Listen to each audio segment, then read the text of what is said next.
entered the pistol business in India. Okay. So this is what about 1813 Chart Act. The next one 1853 Chart Act. The legislative executive functions of Governor General Council was separated. అంటే ఇందాక నేను చెప్పాను governor general అనేవాడు ఉంటాడు, వాళ్ళకి ఒక executive council అనేది ఉంటుంది. దీని ఇనిషియల్ 4 members ఉండేవారు. These members actually are taking 2 types of decisions. Law making చేస్తారు, చట్టాలు చేస్తారు, దాంతోపాటు ఆ చట్టాలు ఇంప్లిమెంట్ చేస్తారు. అంటే ఎగ్జిక్యూటివ్ ఫంక్షన్స్ వాళ్ళు చేస్తారు, లెజిస్లేటివ్ ఫంక్షన్ వాళ్ళు చేస్తారు. ఇది సెపరేట్ చేయమని చెప్పి 1853 చార్ట్ యాక్ట్ చెప్పడం జరిగింది. This act serves the foundation of the modern parliament of government India. The legislative wing of governor general council act a parliament on the model of the British parliament. So ఇప్పుడు మనకి governor జనరల్కి 2 ఉంటాయి అన్నమాట. Governor జనరల్కి 2 ఉంటాయి, legislative council like executive council అన్నమాట. ఈ legislative council కొంతమంది ఉంటారు. This is like law making body, this like part body. ఇప్పుడు పార్లమెంట్లో ఎవరు ఉంటారండి? మనుషులుగా ఉండేది, మనలాంటి వాళ్ళు ఉండేది. సో పార్లమెంట్ ఒక బిల్డింగ్, ఒక వ్యవస్థ. ఆ పార్లమెంట్ చట్టాలు చేస్తారు, మనలాంటి మనుషులు మెంబర్స్ ఉంటారు, వాళ్ళు మెంబర్స్ ఆఫ్ పార్లమెంట్ అంటారు కదా. సేమ్ మొట్టమొదటిసారిగా ఒక లెజిస్లేటివ్ కౌన్సిల్ తీసుకొచ్చారు చట్టాలు చేయడానికి. So I can say that it is the beginning of parliament system చెప్పొచ్చు. ఈ క్వశ్చన్ అడగడానికి ఛాన్స్ ఖచ్చితంగా ఉంటుంది, ఎందుకంటే రీసెంట్ మధ్యన ఈ పార్లమెంట్ కొత్త బిల్డింగ్ కట్టబోతున్నారు. మన అలాగే ఇండిపెండెన్స్ సెలబ్రేషన్ చేసుకోబోతున్నాం. మనకి 1947 నుంచి 2021 అంటే 10 years అవుతుంది క్యాలిక్యులేషన్ చేసుకోండి. అండ్ రీసెంట్లీ కూడా prime minister Narendra Modi garu all chief ministers వాళ్ళతో మీటింగ్ పెట్టి క్లియర్గా చెప్పారు, this year we are going to do the celebrations of independence in grand scale. Just try to calculate number of years. Independence వచ్చిన ఎన్ని సంవత్సరాలు ఒక క్యాలిక్యులేషన్ చేయండి. కాబట్టి ఈ క్వశ్చన్ ఛాన్స్ ఖచ్చితంగా ఉంటుంది. ఏమంటారంటే which are the following act let the foundation of the parliamentary form system in India 1853 act. Okay, it extended the companies rule for indefinite period. గుర్తుపెట్టుకోండి, ఇప్పుడు నేను చెప్పాను అంతకుముందు ట్రేడింగ్ కోసం వచ్చారు. 1833 చట్టం ద్వారా ట్రేడింగ్ రైట్స్ క్లోజ్ అయిపోయింది. So now east companies focusing on only administration. So that administrative powers of east company extended for indefinite period in 1853. The board of directors now had 6 members who were crown nominated. ఆ board of directors ఉంటుంది కదండి, దాంట్లో ఇప్పుడు 6 6 nominate చేస్తారంట. అంటే 24 మంది 18 పెంచాలన్నమాట. 24 నుంచి 10 తీసుకొచ్చి 4 కింద పనిచేస్తారు. This another system of appointments by recommendation ద్వారా అపాయింట్మెంట్ తీసేశారు. అంటే ఏంటి? ఓపెన్ కాంపిటెంట్ ఎగ్జామినేషన్ తీసుకొచ్చారు. So Indian civil service open to all including Indians. ఒకప్పుడు ఇండియాలో సివిల్ సర్వీస్ ఉంది, కానీ హైయర్ పోస్ట్ ఎవరికి ఇస్తున్నారు? బ్రిటిష్ వాళ్ళు తీసేసుకుంటున్నారు. ఇండియన్ హైయర్ పోస్ట్ ఎప్పుడు ఇవ్వలేదు. But this act introduced open competent examination. So you also prepare for competent examination. But government ఎవరు తీసుకుంటుంది? Not based on height. మీ హైట్ ఉన్నారనో, పట్టుకున్నారనో, చాలా అందంగా ఉన్నారనో, మీ యొక్క ఐఆర్ సీఎం అనో రిక్రూట్ చేయలేదు. ఎగ్జామ్ ఎవరికి ఎక్కువ మార్క్స్ వస్తే వాళ్ళు రిక్రూట్ చేస్తారు, అంతే కదా. So this is open for all. In India anybody can write the competent examination. That competent examination open to all introduced by 1853 act. Clear? For the first time, local representation was introduced into the legislative council in the form of 4 members from the local governments of Bengal, Bombay, Madras, North West provinces. అంటే ఏవైతే మనకి provincial governments ఉన్నాయో మద్రాస్ ఒక్కో దాంట్లో ఒక member తీసుకొని centre లో membership ఇవ్వడం జరిగింది. క్లియర్? ఓకే, ఏం గుర్తుపెట్టుకోవాలి మీరు? పార్లమెంట్ సిస్టమ్ వచ్చింది, ఎగ్జిక్యూటివ్ లెజిస్లేటివ్ సపరేట్ చేశారు, అడ్మినిస్ట్రేటివ్ రూల్స్ ని ఎక్స్టెన్షన్ చేశారు, civil service open for all. This is what remember. Next governor general office. అసలు గవర్నర్ జనరల్ ఎవరు ఉంటారు? ఇందాక చెప్పిన ఎగ్జిక్యూటివ్ కౌన్సిల్ వేరే ఉంటుంది, లెజిస్లేటివ్ కౌన్సిల్ వేరే ఉంటుంది. Legislative council law making body, expect for executive council. The law member 4th member became a full member with the right to vote అన్నమాట. అంటే executive council initial 4 members, then later reduced to 3 members, again 4 members. ఆ 4th member అంటే law minister లాగా. Next legislative council increased from 6 to 12. ఈ legislative council ఏం చేస్తారు? చట్టాలు చేయడం జరుగుతుంది.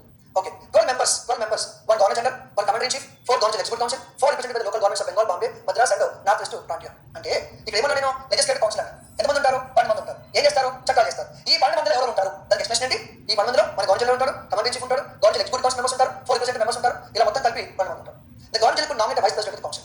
The governor general assent was referred to all legislative proposals. See, even present today also, ఈ రోజు కూడా పార్లమెంట్ చట్టాలు చేసి సరిపోతుంది. When the parliament pass the bill, when the Lok Sabha Rajya Sabha pass the bill, the bill will be go to president. President గారి సంతకం పెట్టకుండా ఏ bill చట్టంగా కాదు. సేమ్ అదే వాళ్ళు బిల్లు పాస్ చేసినా కూడా ఈయన సంతకం పెట్టాలి అంటున్నారు. అది చెప్పడం జరిగింది. The court of directors could create new presidents and provinces. This act led to creation of Assam, Burma and several provinces. ఈ చట్టం ద్వారా కొత్తగా 3 provinces ఏర్పాటు చేయడం జరిగింది. అయితే అంతకుముందు వీళ్ళు సింధు అలాగే పంజాబ్ ప్రావిన్సెస్ ని క్రియేట్ చేశారు 1833 1853 లో. Appointed lieutenant governor for these provinces. ప్రతి ఒక ప్రావిన్స్ కి ఒక గవర్నర్ అపాయింట్ చేయడం జరిగింది. Appointment of separate governor for Bengal presidency. Sir Bengal presidency ఏంటి? Bengal governor general of India ఉంటుంది కదా. సి బెంగాల్లో కలకత్తా క్యాపిటల్. ఇప్పుడు ప్రైమ్ మినిస్టర్ ఢిల్లీలో ఉంటారు కదా, సెంట్రల్ గవర్నమెంట్ ఢిల్లీలో ఉంటుంది కదా. అంతా చెప్పేసి ఢిల్లీ మొత్తం ప్రైమ్ మినిస్టర్ కంట్రోల్ ఉందా? ఢిల్లీ మొత్తం సెంట్రల్ గవర్నమెంట్ కంట్రోల్ ఉందా? ఢిల్లీలో సెంట్రల్ గవర్నమెంట్ ఉంటుంది అంతే. కాబట్టి గవర్నర్ జనరల్ ఆఫ్ ఇండియా కలకత్తాలో బెంగాల్లో ఉంటాడు, వాడు ఇండియా మొత్తం అధికారం. కానీ బెంగాల్ లోకల్ గవర్నమెంట్ ఉంటుంది కదా. ఇప్పుడు Delhi government Delhi chief minister ఉన్నాడు కదా. Same Bengal is centre of administration. అంతే తప్ప బెంగాల్ స్టేట్ ఆఫ్ గవర్నమెంట్ అలా సపరేట్ గవర్నమెంట్ అని చెప్పేసి. Right, the number of board directors was reduced. Okay, next one is government of act 1858. What are things which happened before 1858 act? I hope that you remember 1857 Sipahi revolt was happened. 1857 Sipahi revolt was happening, right? So ఈ Sipahi revolt 1857 మేలో start అయితే 1858 November వరకు జరిగింది. I mean officially the Sipahi revolt was came to end 1858 November 1st because on November 1st the Queen Elizabeth was given a statement. What was the statement? She clearly mentioned that now onwards there will be no further annexation. That means ఇక్కడ నుంచి ఎటువంటి ఆక్రమణలు ఉండవు అని మన queen గారు చెప్పడం జరిగింది. At the same time, and through this act, they decided to end the role of East India Company, right? So British government decided to that they want to end the East India Company affairs. ఎందుకంటే enough is enough. ఎప్పటి నుంచి East India Company అధికారులు ఇస్తూ వచ్చాము. Now there was a revolt. ఇదే East India Company కనుక మనం continue చేసినట్లయితే భవిష్యత్తులో ఇంకా ఉద్యమాలు వచ్చే ఛాన్స్ అని చెప్పేసి అనుకున్నారు. So they found that some kind of negligence was there as a part of this East India Company. That's why they decided to end the East India Company affairs in India. So 1757 battle of Plassey నుంచి మన East India Company ప్రస్థాన పట్టుదల మొదలు పెడితే ఎక్కడ కొనసాగింది? 1858 వరకు కొనసాగింది. And almost 100 years India was ruled by East India Company. And from 1858 to 1947 the India was ruled by the British government directly. Sir, what about this time, sir? See, ఇప్పుడు కూడా British government పరిపాలించింది. కానీ British government నేరుగా కాదు, east India company అనే private కంపెనీకి అధికారులు ఇచ్చి east India company ద్వారా పరిపాలించింది. ఇప్పుడు ఆ ఈస్ట్ ఇండియా కంపెనీ మొత్తం తొలగించేసి వాళ్ళకి ఇచ్చిన అధికారులు మొత్తం తీసేసి 1858 1947 the British government ruled directly in India. So this is what happened 1858 act. ఇది మేజర్ చేంజ్ జరిగిందని చెప్పొచ్చు.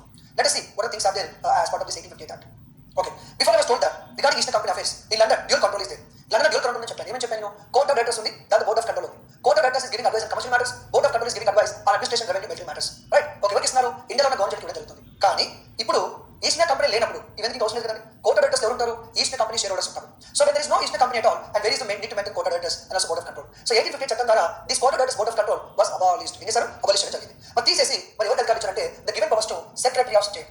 The Secretary of State who is going to stay in London. Secretary of State ఎక్కడ ఉంటాడు? లండన్ ఉంటుంది. See, Secretary of State పదవి already ఉంటాడు. Foreign minister అంటాడు. ఆ పదవి ఎప్పటి నుంచి ఉంది. సో ఇప్పుడు ఆ Secretary of State పదవి అవకాశం ఇవ్వడం జరిగింది. And this Secretary of State is assisted by 15 members. We call it Council of State. Our council, we call it council. So Secretary of State who is in London will assisted by a council with 15 members. Is it clear? So to 1858 the government of India Act, the Court of Directors Board of Control was abolished. Now powers was given to Secretary of State. అంటే London ఉన్న Secretary of State India యొక్క వ్యవహారాన్ని చక్కదిద్దుతూ ఉంటారు. Then what about the changes in India, sir? The changes in India. So in the India, earlier we have a East India Company and also Governor General. So the British government ruled India through East India Company through Governor General. ఇప్పుడు East India Company అధికారం తీసేసారు కాబట్టి so no East India Company, no Governor General of India. East India అంటే Governor General India East India Company కూడా ఉంటుంది. So in the place of East India Company, in the place of Governor General of India, they introduced a new post called Viceroy. A new post called Viceroy. Earlier we have Governor General of India, now the Governor General of India called as a Viceroy. So difference ఏంటి sir అంటే మనోడు governor general of India అనేవాడు east India company నుంచి పనిచేస్తున్నారు, British government కోసం పనిచేస్తారు indirect గా. కానీ వైస్రాయ్ పదవి ఏంటంటే the viceroy is post usually directly accountable to queen, అంటే రాజప్రతినిధి అంటారు, అంటే రాజు చేత అపాయింట్ చేయబడేవాడు. సో నా viceroy is directly accountable to answerable to government of British కాన్సబుల్ గా ఉంటారు. సో లండన్ లో సెక్రటరీ ఆఫ్ స్టేట్ ఉంటాడు, ఇండియాలో వైస్రాయ్ ఉంటాడు. ఇండియాలో వైస్రాయ్ సెక్రటరీ ఆఫ్ స్టేట్ తో మాట్లాడుతుంటాడు, లండన్ లో సెక్రటరీ ఆఫ్ స్టేట్ వైస్రాయ్ సలహాలు సూచనలు ఇస్తూ ఉంటాడు. That is what happens. So this is what made it change by 1858 government of act. So what are the other important provisions, sir, through 1858 government of India Act? As I told already, East India Company was liquidated, తీసేశారు. Indian territories of Britain were to govern in the name of British Queen. ఇక్కడ నుంచి భారతదేశంలో ప్రాంతాన్ని మన రాణిగారి పేరు మీద పరిపాలిస్తారంట. The Court of Directors and Board of Control was scrapped, as I told you that. Court of Directors ని అలాగే Board of Control ని ఏం చేశారు? తీసేయడం జరిగింది. The powers of companies Court of Directors were vested with the Secretary of State of India, as I told you. He also had the power to send secret dispatches to India without consulting his council. Via Secretary of State, the British Parliament could ask questions regarding Indian affairs. అంటే British parliament secretary of state ద్వారా అర్థం అవుతుంది India ఏం జరుగుతుందని చెప్పేసి. The representative of British government in India was Governor General and Viceroy. అంటే మామూలుగా మనం వైస్రాయ్ పదం వాడినప్పుడు కూడా మనం పూర్తిగా తీసుకుంటే గవర్నర్ జనరల్ వైస్రాయ్ పిలుస్తుంటారు. ఒక తప్ప మన గవర్నర్ జనరల్ పెద్ద నష్టం లేదు, don't worry about it. The viceroy governors of the various presidencies were appointed by the crown. మనకి మద్రాస్ గవర్నమెంట్ ఉంది, బెంగాల్ గవర్నమెంట్ ఉంది, బాంబే గవర్నమెంట్ ఉంది, ఇలా ప్రధాన ఎవరైతే గవర్నర్స్ ఉంటారు అలాగే వైస్రాయ్స్ ఉంటారు, వాటికి ఎవరైనా అపాయింట్ చేస్తే క్రౌన్ గారు అపాయింట్ చేస్తారు. Next, this act made India a direct British colony. This act made India a direct British colony. This act abolished dual government in the British India Act. ఇందాక చెప్పాను కదండి, అదే board of control, court of director, dual control అది abolish చేశారు. This act also ended the doctrine of lapse. మీకు తెలిసే ఉంటుంది.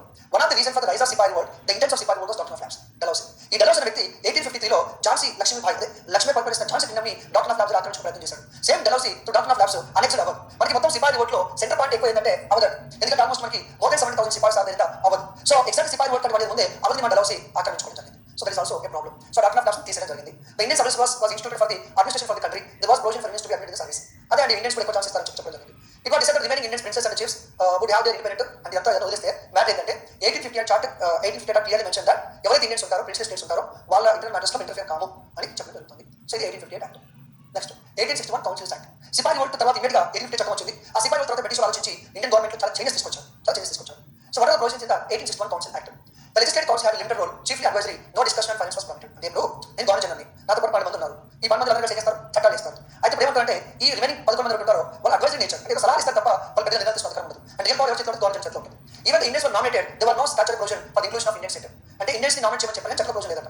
It allowed for the decentralisation and administration with vesting power with presidential Bombay Madras. ఏ లేదండి, 1833 చట్టంలో ఏం చేశారు? The legislative powers, law making powers of Madras and Bombay were removed. ఇప్పుడు అదే law making power the Madras and Bombay given, అంటే మద్రాస్ బాంబే చట్టాలు అధికారులు ఇచ్చారు. అధికారులు తీసేసి ఒక దగ్గర సెంట్రలైజేషన్ అంటారు, అధికారులు కింద సైడ్ వేస్తే డీసెంట్రలైజేషన్ అంటారు. So 1833 act centralization, 1861 act decentralization. It okay. The power of ordinance given to the governor general give him absolute powers. Ordinance powers మీరు పాటలు చదువుకుంటారు మేబీ. ఆర్డినెన్స్ పవర్ అంటే ఏంటంటే ఇప్పుడు చట్టాలు ఎలా పాస్ చేస్తారండి? మనకి పార్లమెంట్ అనేది ఉంటుంది. ఈ పార్లమెంట్ లో లోక్సభ ఉంటుంది, రాజ్యసభ ఉంటుంది.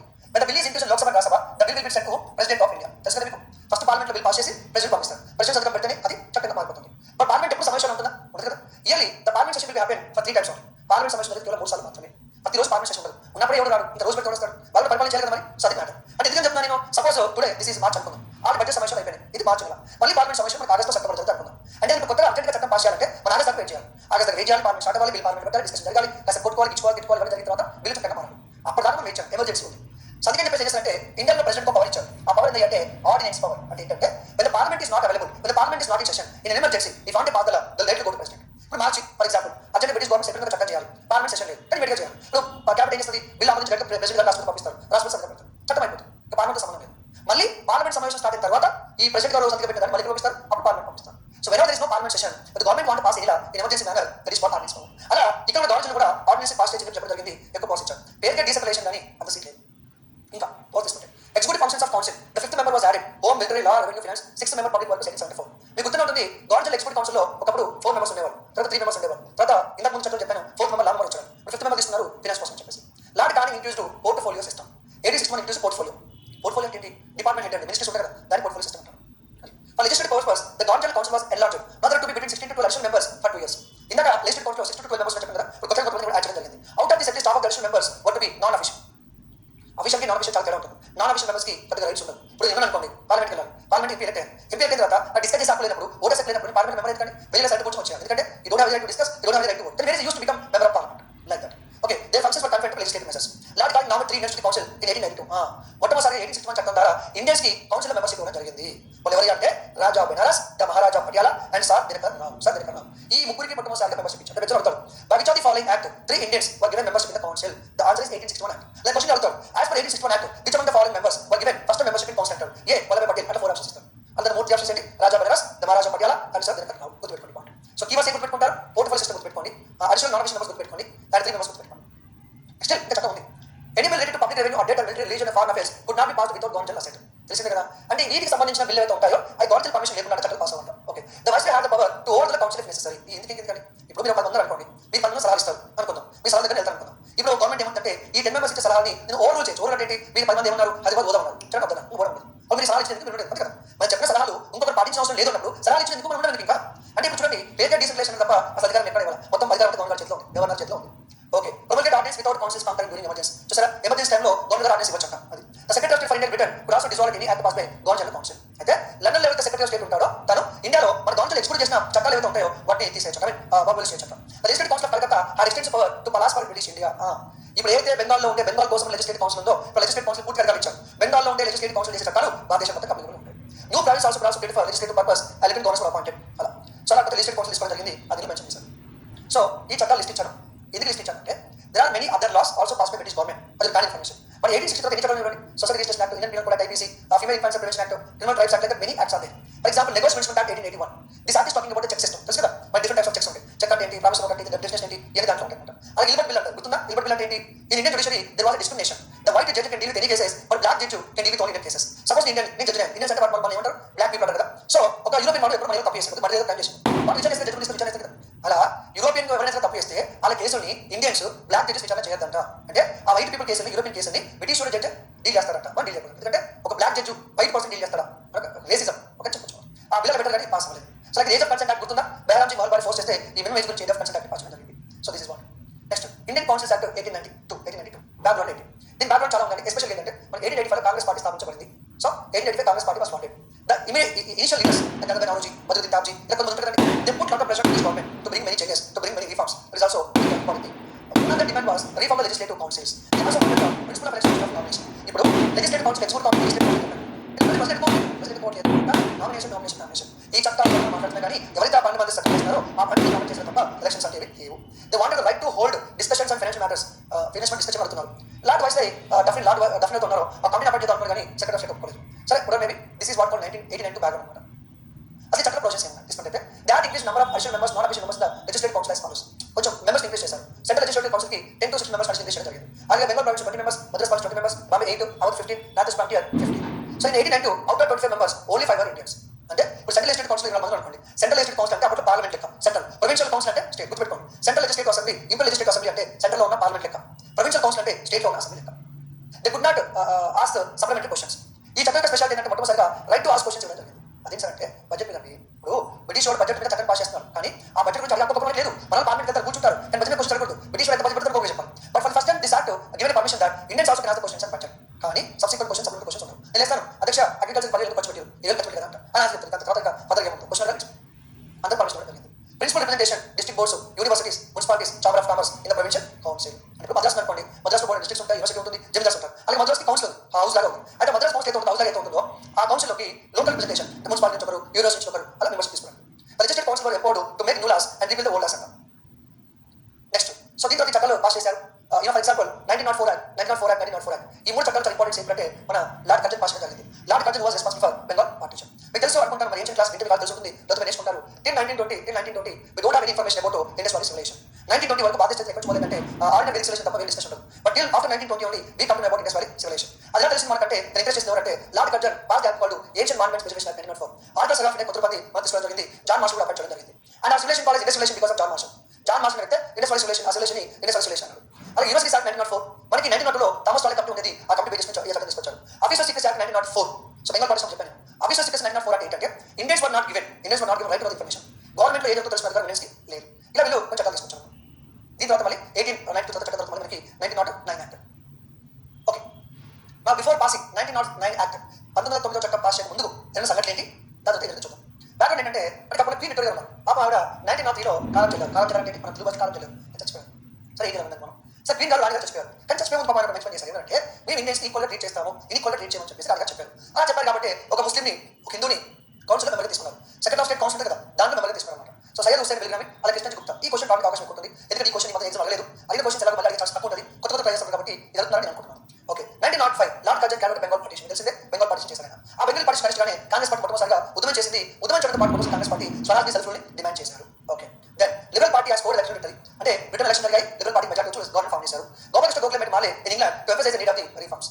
సో గోపాల్ కృష్ణ గోఖలే గారు మన భారతదేశం తరఫున మనం ఎవరు అపాయింట్ చేయలేదు. యూజువల్ గా వెళ్ళి మాలే గారు కలిసి ఎవరు చట్టం పాస్ చేస్తారు కదా 1909 నెక్స్ట్ చట్టం పాస్ చేస్తారు కదా ఇలా ప్రొజెక్ట్స్ మాకు కావాలి అని ఇన్పుట్స్ ఇవ్వడం జరిగింది. అదే ప్రశ్న అడగచ్చు which of the following Congress party given inputs to British government when they pass 1909 act that is Gopal Krishna Gokhale.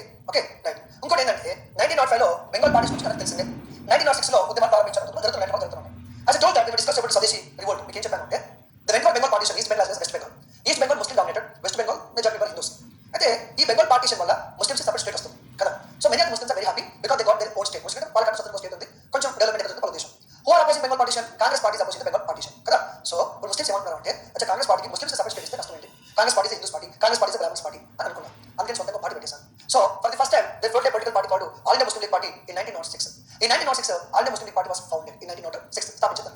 తర్వాత వీళ్ళు షిమ్లాకి వెళ్ళారు. షిమ్లాకి వెళ్ళి మన పెద్ద గారు కలిశారు.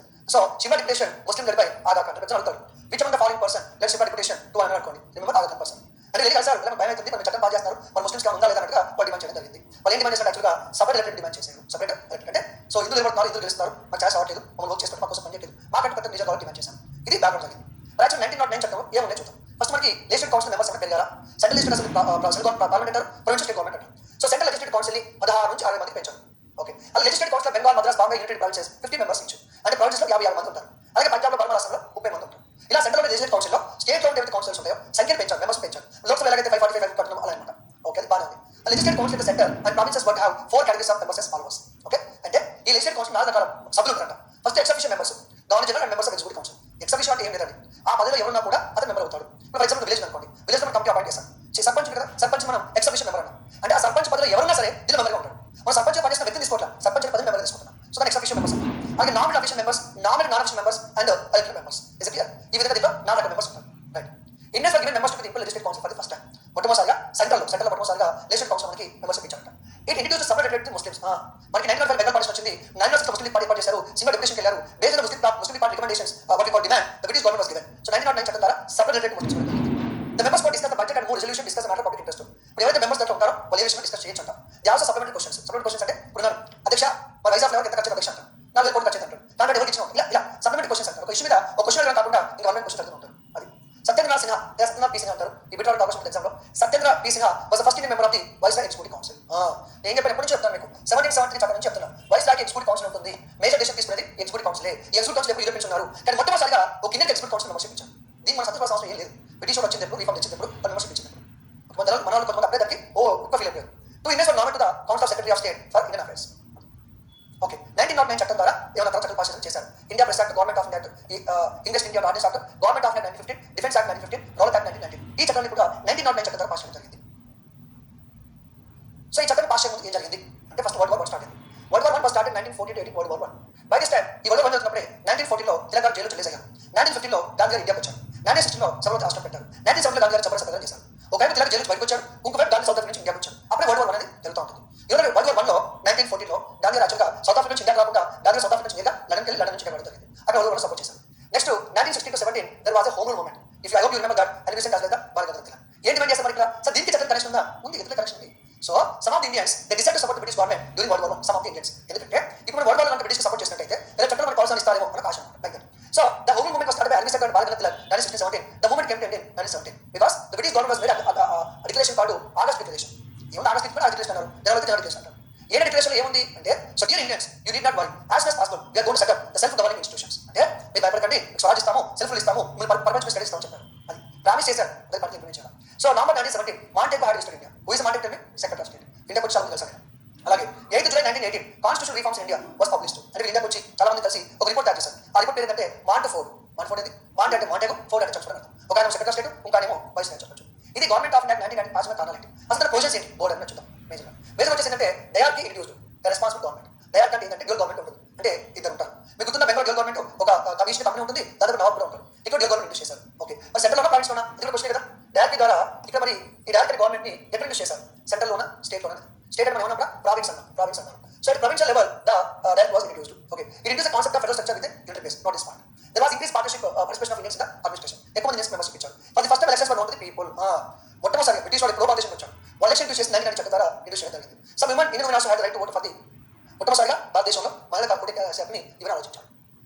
సో అసలు 1990 డైరెక్ట్ అంటే ఏంటి సార్, ఏం అర్థం కాలేదు. డైరెక్ట్ అన్నారు. డైరెక్ట్ అంటే ఏంటంటే ఇప్పుడు సెంట్రల్ గవర్నమెంట్ ఉంది, స్టేట్ గవర్నమెంట్ ఉంది. మీరు చెప్పండి, తెలంగాణ చీఫ్ మినిస్టర్ కేసీఆర్ గారు పాకిస్తాన్ ఎంతో పండించవచ్చా, 2 రోజుల్లో ప్రింట్ చేయొచ్చా, బ్యాంక్ మొత్తం రెగ్యులేషన్ చేయొచ్చా, ఎందుకు చెప్పండి. చంద్రశేఖర్ గారు రైల్వేస్ ని డిసిషన్ తీసుకోవచ్చా, బ్యాంక్ నుంచి డిసిషన్ తీసుకోవచ్చా, ఎందుకు చెప్పండి. ఇవన్నీ సెంట్రల్ గవర్నమెంట్ చేస్తుంది. మరి మీకు తెలుసు వీటి మీద సెంట్రల్ గవర్నమెంట్ చట్టాలు చేస్తుంది, వీటి స్టేట్ గవర్నమెంట్ చేస్తుంది. ఎందుకంటే ముందుగా నేను అధికార విభజన చేస్తారు, అధికార విభజన ఎవరు చట్టంలో ముందు క్లారిటీ ఉంటారు.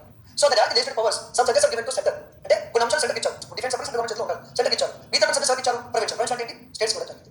ఈ స్టేట్ కేసులో ప్రొవిన్షియల్ వాళ్ళు 2 సబ్జెక్ట్స్ ఉన్నాయి. సబ్జెక్ట్స్ అంటే ఏమిటండి, హోమ్, ఎడ్యుకేషన్, డిపార్ట్మెంట్ మినిస్ట్రీ ఉంటాయి కదా, వాటి సబ్జెక్ట్స్ అంటారు. Some of the subjects are transfer, some of the subjects are reserve. Reserve అంటే ఏంటంటే వాళ్ళకి ఓకే, ట్రాన్స్ఫర్ అంటే ఏంటి, వాళ్ళు ఎప్పుడైనా చేంజ్ చేయొచ్చు అని చెప్పేసి. సో వాళ్ళకి ట్రాన్స్ఫర్ చేయడం జరిగింది. సో ఏవైతే ట్రాన్స్ఫర్ సబ్జెక్ట్స్ ఉన్నాయో అవి చూసినట్టు మనకి education, local government, health, excise, industry, public works. Suppose మనం మైసూరులో ఉన్నాం అనుకుందాం, బెంగాల్లో ఉన్నాం అనుకుందాం. సో బెంగాల్ కేసు డైరెక్ట్ తీసుకొచ్చారు కదా. ఇప్పుడు మనకి ప్రొవిన్షియల్ సబ్జెక్ట్ లో కొన్ని సబ్జెక్ట్స్ ట్రాన్స్ఫర్ కొన్ని రిజర్వ్ అన్నాం. ట్రాన్స్ఫర్ ఈ ఎడ్యుకేషన్, లోకల్ గవర్నమెంట్ ఇచ్చారు కదా. సో మళ్ళీ 10 మంది ఉంటారు, ఆ పద్ధతికి పరిస్థితి జరుగుతుంది. అలాగే రిజర్వ్ సబ్జెక్ట్స్ అంటారు, గవర్నమెంట్ ఎక్స్పోర్ట్ కౌన్సిల్ ఇస్తారు, వాళ్ళకి important law and order, irrigation, finance లాంటి ఇవ్వడం జరిగింది. సార్ మంచిదే కదా, ఇండియన్స్ కి ఏమిస్తున్నారు, గవర్నమెంట్ పాలన చేస్తున్నారు, ఇలాంటి డిపార్ట్మెంట్ మన చేతికి ఇస్తారు, మంచిదే కదా. అంటే there is a problem. What is the problem is all the earning, all the important ministries are with the British or Europeans. Some ministries where they are not going to generate the revenue, and A ministries power ఉండదు, ఏ ministry డబ్బులు పెద్దగా రావు, ఏ ministry ఖర్చు పెట్టి ఉంటాయో అవన్నీ మనం ఇచ్చాం. ఇంకోటి ఏంటంటే మన వాళ్ళు లెజిస్లేటివ్ కౌన్సిల్ రెస్పాన్సిబుల్ గా ఉంటారంట, కానీ వాళ్ళు రెస్పాన్సిబుల్ గా ఉంటారంట. లెజిస్లేటివ్ కౌన్సిల్ ఏంటి, రెస్పాన్సిబుల్ ఉంటుంది. ఇప్పుడు పార్లమెంట్ ఉంది, మోడీ గారు ఎక్కడో ఫార్మలాస్ నుంచి కొంచెం కూడా జరుగుతుంది, సీరియస్ రిజిస్టర్ అయింది అనుకోండి. బట్ అపోజిషన్ పార్టీ ఏమంటారు, dear prime minister Modi, you have to come to assembly, you have to come to Lok Sabha, you have to come to Rajya Sabha అని చెప్పి ఆన్సర్. ఇప్పుడు మోడీ గారు వచ్చి అక్కడ ఆన్సర్ పెడుతుంది, అంటే దానికి అకౌంటబిలిటీ. ఇండియా ఏంటంటే కూడా మినిస్టర్స్ అందరూ లోక్సభ సభని ఇచ్చుకుంటారు, దాన్ని అకౌంటబిలిటీ అంటారు. సో వాళ్ళకి అకౌంటబిలిటీ ఉంటుందంట, మన పట్ల అకౌంటబిలిటీ ఉంటుందని చెప్పడం జరిగింది.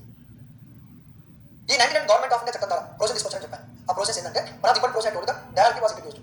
Direct was introduced where at provincial level, state level. తర్వాత పోలీస్ చేస్తే తర్వాత మ్యాటర్. రెండోది ఏంటంటే సేమ్ 1990 చట్టం ద్వారా బై కామనలిజం తీసుకొచ్చారు. What is that, bicameralism. Bicameralism in the sense 2 houses. Bicameralism means 2 houses, 2 గదులు ఉంటాయి. అంటే గదులు ఉంటాయి సార్, అది ఒకటి అడగడానికి. అంటే ఇప్పుడు పార్లమెంట్ ఎన్ని హౌస్ ఉంటాయండి, 2 హౌస్ ఉంటాయి, ఒక లోక్సభ, ఒక రాజ్యసభ. యాక్చువల్గా బ్రిటిష్ వాళ్ళు ఉన్నప్పుడు ఇనిషియల్ గా ఒకటే హౌస్ ఉండేది, దాన్నే సెంట్రల్ లెజిస్లేటివ్ అసెంబ్లీ అంటారు. So why don't have second house, ఇంకో హౌస్ ఎందుకు ఉండకూడదు అని ఆ 2 హౌస్ తీసుకొచ్చారు. వెదర్ 2 హౌసెస్ అంటే వి కాల్ బై కామనలిజం, ద్విసభ విధానం అంటారు. సో 1990 చట్టం ద్వారా ఈ బై కామనలిజం తీసుకొచ్చారు. ఎక్కడ తీసుకొచ్చారు, సెంట్రల్ లో తీసుకొచ్చారు, స్టేట్ లో కాదు. స్టేట్ లో డైరెక్ట్ ఇంట్రడ్యూస్ చేశారు, సెంట్రల్ లో బై కామనలిజం ఇంట్రడ్యూస్ చేశారు. సో ఇప్పుడు ఇదే సెంట్రల్ గవర్నమెంట్ బై కామనలిజం అంటే రెండు చెప్పారు కదా. సో లెజిస్లేటివ్ ఉంటారు, ఎగ్జిక్యూటివ్ ఉంటారు. Legislative council lobbying body, executive implement చేస్తారు. ఈ లెజిస్లేటివ్ లో మన 2 బాడీస్ ఉంటాయి, తెలుసు కదా, అప్పర్ హౌస్, లోవర్ హౌస్ ఉంటుంది. Upper house, lower house. మరి అయితే ఓటేసి గెలిపిస్తాం లోక్సభ వెళ్తారు, లోవర్ హౌస్ అంటారు, రాజ్యసభ అప్పర్ హౌస్ అంటారు. అప్పుడు ఇంకా రాజ్యసభ లోక్సభ పేరు ఉండే కాదు, సింపుల్ గా అప్పర్ హౌస్, లోవర్ హౌస్ అనేవాళ్ళు. అలా సెంట్రల్ లో బై కామనలిజం వచ్చింది కాబట్టి అప్పర్ హౌస్, లోవర్ హౌస్ ఉంది. కానీ ప్రొవిన్షియల్ బై కామనలిజం లేదు, ఒకటే హౌస్ ఉంటుంది కదా. ప్రొవిన్షియల్ గవర్నమెంట్ ఏంటంటే ఎగ్జిక్యూటివ్ లెజిస్లేటివ్ సపరేట్గా ఉంటారు, దట్ ఇస్ వాట్ డిఫరెంట్. ఈ ఎగ్జిక్యూటివ్ మినిస్టర్స్ మళ్ళీ కొన్ని బ్రిటిష్ వాళ్ళకి ఇచ్చారు, మనకి ఇచ్చారు. సో మనకి సెంట్రల్ గవర్నమెంట్ 2 ఉంటాయి, 2 హౌసెస్ ఉంటాయి. ఇప్పుడు లోక్సభ అంటారు, రాజ్యసభ అంటున్నాం. కానీ అప్పుడు ఆ లోక్సభ లాంటి ఒక హౌస్ ని లెజిస్లేటివ్ అసెంబ్లీ అనేవారు. ఏంటి, లెజిస్లేటివ్ అసెంబ్లీ పిలిచేవారు. ఓకే, 1948. అయితే మన council of states president Rajya Sabha లెక్క అనమాట. అయితే మనకి లెజిస్లేటివ్ కౌన్సిల్ తీసుకుంటే మొత్తం టోటల్గా 41 నామినేట్ మెంబర్స్ ఉన్నారు, అలాగే 101 ఎలక్టెడ్ మెంబర్స్ ఉన్నారు. 41 నామినేటెడ్ అండ్ 101 ఎలక్టెడ్. ఈ నామినేటెడ్ మళ్ళీ 26 మెంబర్స్ అఫీషియల్ మెంబర్స్ ఉన్నారు, 15 మెంబర్స్ నాన్ అఫీషియల్ మెంబర్స్ ఉన్నారు. మళ్ళీ ఈ 145 లో 101 ఎలక్టెడ్ కదా, దాంట్లో జనులు ఉన్నారు, ముస్లిమ్స్ ఉన్నారు, యూరోపియన్స్ ఉన్నారు, ల్యాండర్స్ ఉన్నారు, సిక్ వాళ్ళు ఉన్నారు. వీళ్ళందరూ ఇంగ్లీష్ వాళ్ళు పోటీ చేసుకుంటారు. అలాగే సెకండ్ హౌస్ అయినా council of state, second house, ఈ కౌన్సిల్ ఆఫ్ స్టేట్ మొత్తం 60 మంది ఉంటారు. ఈ 60 మందిలో 27 నామినేటెడ్ అండ్ 33 ఎలక్టెడ్. ఇది సెంట్రల్ లో ఉన్న పార్లమెంట్ లాగా లెజిస్లేటివ్ అసెంబ్లీ, అలాగే council of state. Governor general powers వచ్చాయి 1990 చట్టం ద్వారా. The governor assembly was equal తెలుసు కదా, ఆయన చట్టం లేకపోతే సదరు లేకపోతే బిల్ కాదు, ఈ 2 కామన్ చేసేది. ఆయన బిల్ ఆపచ్చు తెలిసిందే, ఎదురే చేయొచ్చు, క్వశ్చన్స్ ఆపచ్చు, బిల్ ఆపచ్చు, ఆయన పర్మిషన్ లేకుండా బిల్ చట్టం కాదు, ఇవన్నీ తెలిసింది. మరి ఓటింగ్ రైట్స్ ఇచ్చారని చెప్పారు కదా, ఓటింగ్ రైట్స్ ఎవరికి ఇచ్చారంటే అందరికీ తెలియదు. ఒకప్పుడు ఓటింగ్ రైట్స్ ఎవరికి ఇచ్చేవారు, రిచ్ పీపుల్, ట్యాక్స్ బేస్ ఇచ్చేవారు. అదే చెప్పారు చూడండి, voters should have paid land revenue of 3000 rupees or have property with rental value of tax. అంటే ఆ కాలంలో ఎవరైతే సరే ఓటు వేయాలనుకుంటారు, ఎవరు ఓటేయచ్చు, 18 ఇయర్స్ దాకా ఎవరు ఓటేయచ్చు, కాబట్టి కాదు, ఎవరైతే రెవెన్యూ 3000 పాటు కడుతున్నారో వాళ్ళు ఓటింగ్ రైట్స్ ఇస్తారంట. లేదా they should possess previous experience in the legislative council, ముందు ఎక్స్పీరియన్స్ ఉండాలంట, లేదా యూనివర్సిటీ మెంబర్ ఇవ్వాలి, ఇలా రకరకాల కండిషన్స్ పెట్టారు. But this is what we called voting rights అనేది వెలబుల్ యూనివర్సిటీస్ కానీ అందరికీ ఓటింగ్ రైట్స్ ఇవ్వలేదు. Next Indian council. చెప్పండి, ఇండియన్ కౌన్సిల్ మెంబర్షిప్ పెంచారు, 8 నుంచి 12 మెంబర్స్ పెంచారు, it's okay. This act provide for the first time establishment of public service commission. అంటే 1990 చట్టం ద్వారా మొట్టమొదటిసారిగా పబ్లిక్ సర్వీస్ కమిషన్ ఏర్పాటు చేయాలని చట్టంలో ఉంది, కానీ ఇంప్లిమెంటేషన్ చేయలేదు. There was no implementation of this act called public service commission. చట్టంలో ఇంప్లిమెంట్ చేయాలి. దీని తర్వాత మళ్ళీ మనకి 1924 లో లీ కమిషన్ వచ్చింది. 1924 లీ కమిషన్ సర్వీస్ సర్వీస్. ఈ లీ కమిషన్ రికమెండ్ చేసింది పబ్లిక్ సర్వీస్ కమిషన్ ఎమర్జెన్సీ ఏర్పాటు చేయాలి అని. అలా లీ కమిషన్ అడ్వైస్ ఇస్తేనే 1924 లో ఇది మొట్టమొదటిసారి ఇండియాలో పబ్లిక్ సర్వీస్ కమిషన్ వచ్చిందని చెప్పొచ్చు. Is clear? అది the act also provide for that after 10 years statutory commission should be appointed. మీకు గుర్తుందా, నేను సైమన్ కమిషన్ చెప్పాను, గుర్తుందా? సైమన్ కమిషన్ చెప్పాను. Simon commission actual appoint in 1927. Simon commission appoint 1927, they visited India 1928. ఈ సైమన్ కమిషన్ ఎందుకు appoint చేశారు అంటే 1990 చట్టం ద్వారా బోల్డ్ రిఫార్మ్స్ ఇంట్రొడ్యూస్ చేశారు. మరి ఆ చట్టం ప్రాసెస్ ఎలా వచ్చేస్తున్నాయి, పాజిటివ్ నెగిటివ్ బట్ తెలుసుకోవాలి. ప్రజలు ఏమనుకుంటారు, అలాగే రాజులందరూ కూడా ఏమనుకుంటారు, జస్ట్ ఇది ఆల్మోస్ట్ ఇన్ఫర్మేషన్. అందుకని కమిటీ వచ్చింది. ఈ కమిటీ వచ్చిన తర్వాత కాంగ్రెస్ పార్టీ బైకౌట్ చేసింది మీకు అందరికీ తెలిసిందే. Is clear? ఓకే, అది సైమన్ కమిషన్. సో ఈ ప్రొవిజన్ ఆల్రెడీ 1990 చట్టం ఉంది. 1990 చట్టం క్లియర్గా చెప్పారు 10 years తర్వాత అంటే 2019లో 1990 కదండి, 10 years అంటే ఎప్పుడు వస్తుంది, 1929 వస్తుంది, 1929 వస్తుంది. సో 10 years తర్వాత 1920 కమిటీ అపాయింట్ చేయాలి. కానీ తెలుసు నాలుగు క్లాస్ చదువుకున్నాం, 2 సంవత్సరాలు అపాయింట్ చేయడం జరిగింది. Okay, it also created office of the high commission for India, communal representation to the 6 European Anglo Indians. అలా పెద్ద క్వశ్చన్ ఏమంటారంటే the 1990 government of NAC given what is that, the communal representation to which of the following community or example anamata, A Sikh, B Europeans, Anglo Indians, Maratha, like that. Question very simple gonna, answer is very difficult unless you know all these things you cannot give the answer. So these are things about the 1919 act. Okay, government of NAC 1935 ఈ చట్టం pass చేసింది election జరిగింది. just go right. So 1926, 1927 the Simon Commission was announced, right? There was no Indian in the Simon Commission. That's why Congress party decided to boycott the Simon Commission. Congress party called Simon Commission as a white man commission. Later 1928 the same Simon Commission visited India. Simon Commission visited India and 1928 the all Indian political parties had a meeting. They decided to prepare a counter report to, and we call it famously as a Nehru report. So 1928 Simon Commission visited India. They visited different places to gather the information. Simon Commission responsibility ఏంటి, India కావాలి అందరికి కలవాలి ఉపయోగించి తెలుసుకోవాలి, report submit చేయాల్సి ఉంటుంది. So 1929 the British government announced that the British Prime Minister Ramsay MacDonald ఆయన ఏం చెప్పాడంటే సైమన్ కమిషన్ రిపోర్ట్ గురించి చర్చించాల్సిన అవసరం లేదు, మిమ్మల్ని అందరికీ నేను లండన్ పిలవడం జరుగుతుంది, రౌండ్ కాన్ఫరెన్స్ ఏర్పాటు చేస్తాను. So I'm going to invite all the political parties for constitution development of India.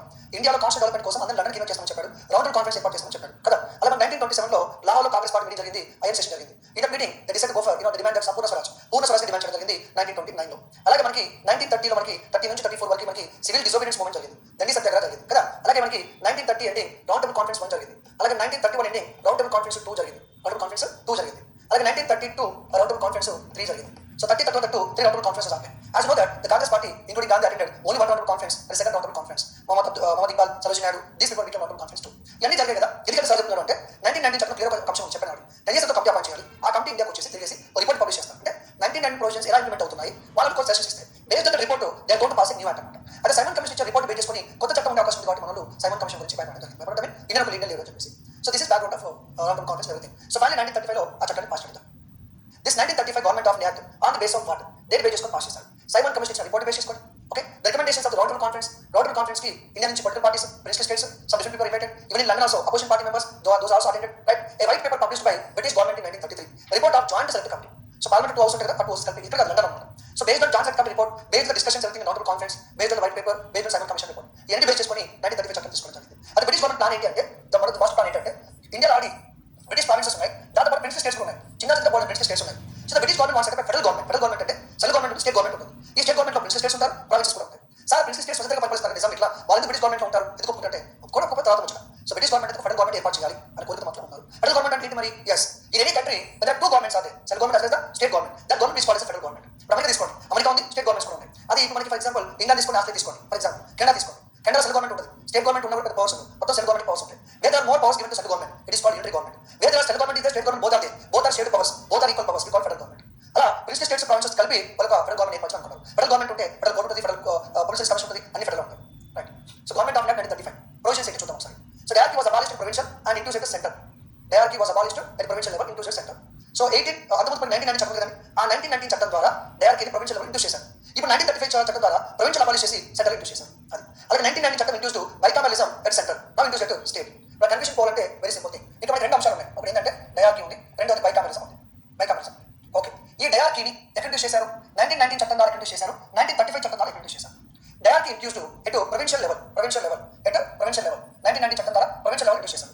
Same dyarchy introduce to at central level through 1935 act. Okay. అలాగే బైకామలిజం బ్యూరో సెంటర్, బైకామలిజాన్ని 1919 చట్టం ద్వారా సెంట్రల్ ఇంట్యూస్ చేశారు, 1935 చట్టం ద్వారా provincial ఇంట్యూస్ చేశారు. ఒకటి గుర్తుపెట్టుకోండి, మిగతా రివర్స్ అవుతుంది కదా, నేను గుర్తుపెట్టుకుంటాను. 1919 చట్టం ద్వారా డయార్కీని ప్రొవిన్షియల్ ఇంట్యూస్ చేశారు, అలాగే బైకామలిజం సెంటర్లో వచ్చింది, DPBC 1919 DPBC గుర్తుపెట్టుకోండి. నెక్స్ట్ చట్టం రివర్స్ అవుతుంది, రివర్స్ అంటే ఏంటి? Okay abolition of Indian council and election of advisory, ఆ provision of all India federation provision తీసుకొచ్చారు with British India territories and principal states. కానీ ప్రావిన్సెస్ కి కష్టంగా చెప్పారు, అంటే బ్రిటిష్ స్టేట్స్ కాబట్టి ప్రావిన్సెస్ కష్టంగా జాయిన్ అవ్వాలి. ప్రిన్సిపల్ స్టేట్స్ కి ఆప్షన్స్ ఇచ్చారు, ఇష్టంగా జాయిన్ అవ్వాలి. ఇదంతా కానీ మెటలైజ్ అయితే అవ్వలేదు. Elaborate safeguards and protective instruments for minorities, supremacy of British parliament అండి, బ్రిటిష్ పార్లమెంట్ సుప్రమసీ అలాగే ఉంటుంది. Increase in size of legislature, extension of franchise division, ఇక్కడ 3 లిస్టులు తీసుకొచ్చారు. అంటే చట్టాలు 3 లిస్టులు తీసుకొచ్చారు. ఒకటి ఫెడరల్ లిస్టు, రెండోది ప్రొవిన్షియల్ లిస్టు, ఇంకోటి కాంకరెంట్ లిస్టు. అంటే ఏ గవర్నమెంట్ దేని చట్టం ముందు క్లారిటీ కదా, లేకపోతే ఒకే అంశం మీద సెంట్రల్ గవర్నమెంట్ చట్టం చేస్తుంది, స్టేట్ గవర్నమెంట్ చట్టం చేస్తారు. ఫెడరల్ లిస్ట్ అనుకోండి, ఇక్కడ డిఫెన్స్ ఉంది, ఫర్ ఎగ్జాంపుల్ డిఫెన్స్ ఉంది, కరెన్సీ ఉంది, బ్యాంక్ ఉంది అనుకోండి. డిఫెన్స్ కరెన్సీ చట్టాలు సర్కార్ కేవలం ఫెడరల్ గవర్నమెంట్ ఉంది. లా అండ్ అగ్రికల్చర్ ప్రొవిన్షియల్ ఉంది అనుకోండి, వాటి చట్టాలు సర్కార్ ప్రొవిన్షియల్ ఉంటుంది. కాంకరెంట్ మీన్స్ ఉమ్మడి చెప్తా, మీన్స్ బోత్ కలిసి చట్టాలు చేసుకుంటాం.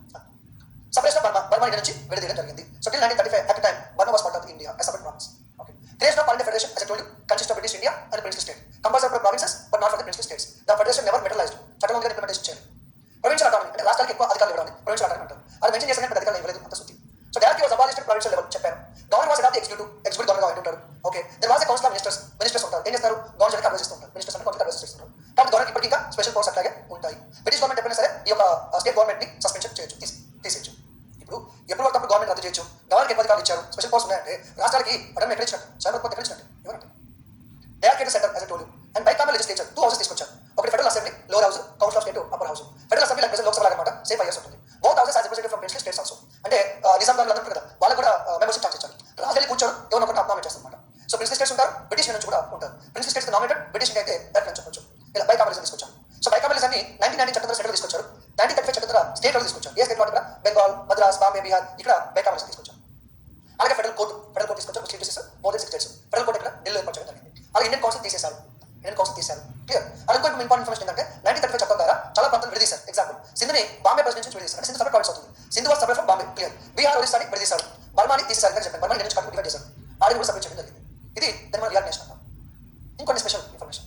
British parliament debate supremacy. Okay, federal railway authority setup చేస్తారు. They have to provide for establishment of reserve bank of India. So 1934 all act pass చేశారు. అఫీషియల్ ఢిల్లీ మెన్షన్ చేశారు. అలాగే federal, provincial, public service commission 3 service commissions ఉంటాయి. Development of responsible constitution government in India. Development of responsible constitution government in India. Okay, government of 1935 replacement to independence act. ఉదాహరణ ఏంటండి, మనకి 1948, 40, 50 ఏదైనా రాజ్యాంగాన్ని prepare చేశామో ఆ రాజ్యాంగంలో చాలా అంశాలు ఈ చట్టం నుంచి తీసుకున్నారు.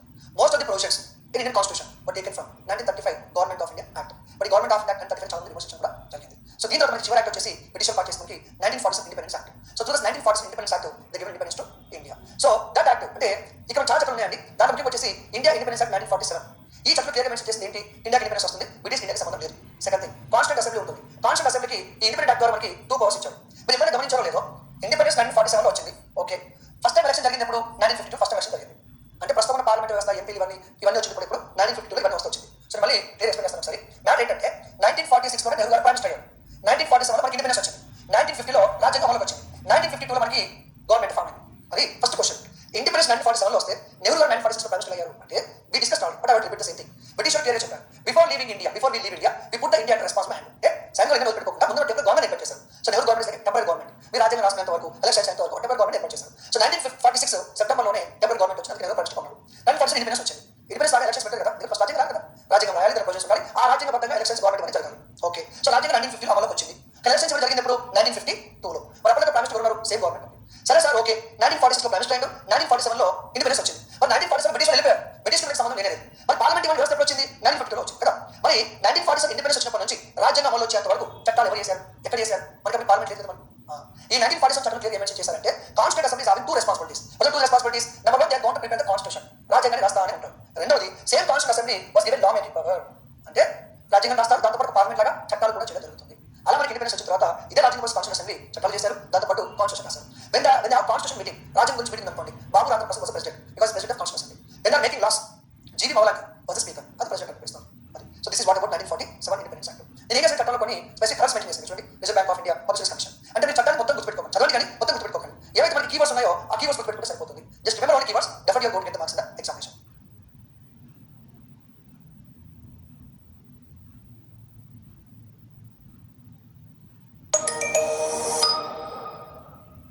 Hello students. So in the modern India, the last one is governor generals. So till now we had a lot of discussion about modern India, from advent of Europeans to the independence of India and partition of India. So in any county examination, and they're going to ask the question from governor generals and also the viceroys. So that is the topic we are going to discuss. And once you have the clarity about the governor generals, that means you have also clarity about the entire modern history. So if you remember governor general one by one, and if you remember what they have done or what happened during their tenure time, and definitely it will help you a lot to have a clarity on modern India. So governor generals and viceroy. You know that the British government initially appointed for each area as a governor. You know that, right? If you take the example India. So in India, we have a Bengal presidency, we have Madras presidency, as well as the Bombay presidency. Each presidency had a governor. Each president had a governor, and governor is a person officially appointed by the British government to the East India Company. So each presidency has a governor, Bombay governor, Bengal governor, and also the Madras governor. So 1770 Regulation Act, 1770 Regulation Act introduced certain changes. What are the changes? The Bengal governor was given more powers than Madras governor and Bombay governor. So Madras governor, Bombay governor subordinate to Bengal governor in certain issues like war and peace. So as per 1770 Regulation Act. So gradually what happened? The Bengal governor was given more powers. That's why the Bengal Calcutta was become the center of administration in course of time. When Calcutta was become capital. Okay, later Governor General of India. So 1883 time, 1833 the Chart Act, which is stated from Governor General of Bengal to Governor General of India. So Governor General of Bengal has some little powers are there. So once the Governor of Bengal, who is also now called as Governor General of India, has control over entire India. That means he can make the laws, he can take the decisions which are valid in entire India. So William Bentinck was the first Governor General of India. And later Viceroy, 1858 Viceroy. You know, you remember that 1857 Sipai revolt. So after the Sipai revolt, the East India Company rights were abolished. You know that. What are the rights given earlier to the East India Company completely abolished. So when there is no East India Company and there is no position of a position called Government General of India, because there is a position actually working for British and working for East India Company. So that what government has been taken decision that they abolish East India Company at the same time they also changed the Government General of India position. So now onwards he was called as a viceroy. A viceroy who is going to officially represent the British government. That is called viceroy. Lord Canning was first viceroy of India. You know that. Okay, right. So after that one, let me see one by one who are the governor generals one by one. Right. The first one is Warren Hastings, 1773 to 85. You know that they passed 1770 Regulation Act. Through this act they introduced the Supreme Court. Okay, not only Supreme Court but also they introduced Board of Control. Okay, Court of Directors. I'm sorry, Court of Directors, which was in London. 24 directors are there. Okay, right. And also they passed 1784 Prison Act. As per 1784 Prison Act, what happened? Tell me. As per this act, they introduced Board of Control in London. The Board of Control, which is going to regulate East India Company affairs. What kind of affairs? See, Court of Directors is going to control. Court of Directors is going to control commercial affairs. Board of Control is going to control military administration, remaining affairs. Okay, right. And next one, the Rohilla War, annexation of Rohilla by the Nawab Babar with the help of British. You know, near Awadh there is a small kingdom called Rohilla Kingdom. So that was led by one point of time Nazim Uddaulah. So with the help of British, the Awadh annexed Rohilla. Okay. Later we have first Maratha War, 1775-82, and the Treaty of Salbai.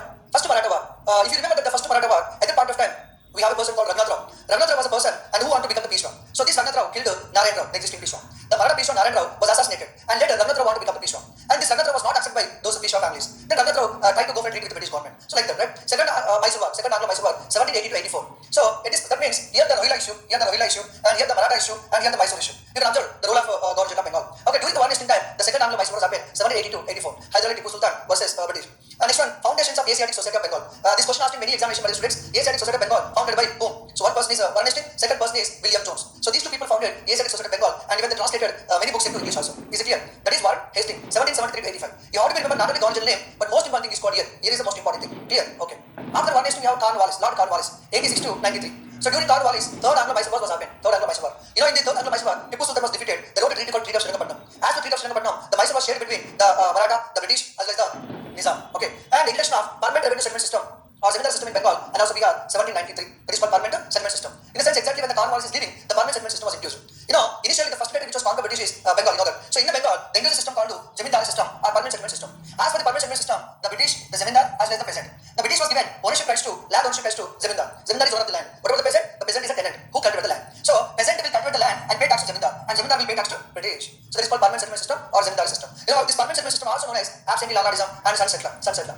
Okay, introduced circuit courts, Mal Adalat, and also registered courts. Circuit courts like the Court of Appeal, which was created by this Cornwallis, and also Mal Adalat, the registered court regarding civil cases, regarding revenue cases, he was introduced. And also index of civil service and reforms. You know that. See, Cornwallis introduced many reforms, judicial reforms, okay, and revenue related reforms, and also civil service. That's why he was called the father of Indian civil service, the Cornwallis. Clear? Okay. Next one, Sir John Shore, 1790 to 98. So in the introduction of Parliament Settlement System, he played an important role as the president of Board of Revenue. See, Cornwallis, when the Cornwallis was Governor General of Bengal, Sir John Shore is working as an officer. He was working as an officer. So Sir John Shore played a key role in the concept of Zemindar system. Is it clear? Okay. But introduced during Cornwallis time. Okay. So this is what Sir John Shore, 1793 to 1798. Next one, Lord Wellesley, 1798 to 1805. Lord Wellesley.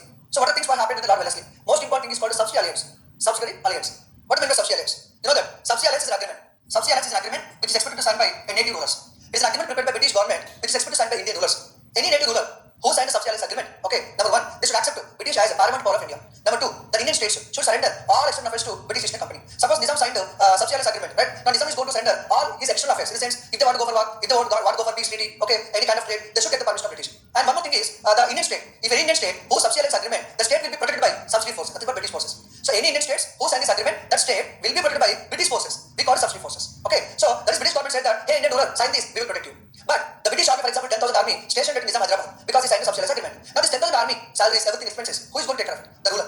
The person who signed the subsidy alliance agreement, the person who is using the British forces, he has to pay the maintenance of the subsidy forces. Like that. Okay, that is what we already discussed, but for sake of I'm telling. So subsidy alliance agreement signed by Nizam of Hyderabad, Mysore people, and other people, Sindh regions, and many Indian kings signed a subsidy alliance agreement. Okay. The next one, fourth Anglo-Mysore War, 1799. So in this war, the Tipu Sultan was died, and the Mysore was again given to Wodeyar family. So Lord Wellesley not only defeated Tipu Sultan, but the Mysore state was given back to Wodeyar family with some conditions. Hey, dear Wodeyar family, we are giving back to our kingdom, but you have to sign the subsidy alliance agreement. So like that, Mysore was signed the subsidy alliance agreement, 1798 to 1805. And Treaty of Basin and Second Maratha War. So during this time, Second Maratha War happened. So during Second Anglo-Maratha War was a Peshwa, Bajirao.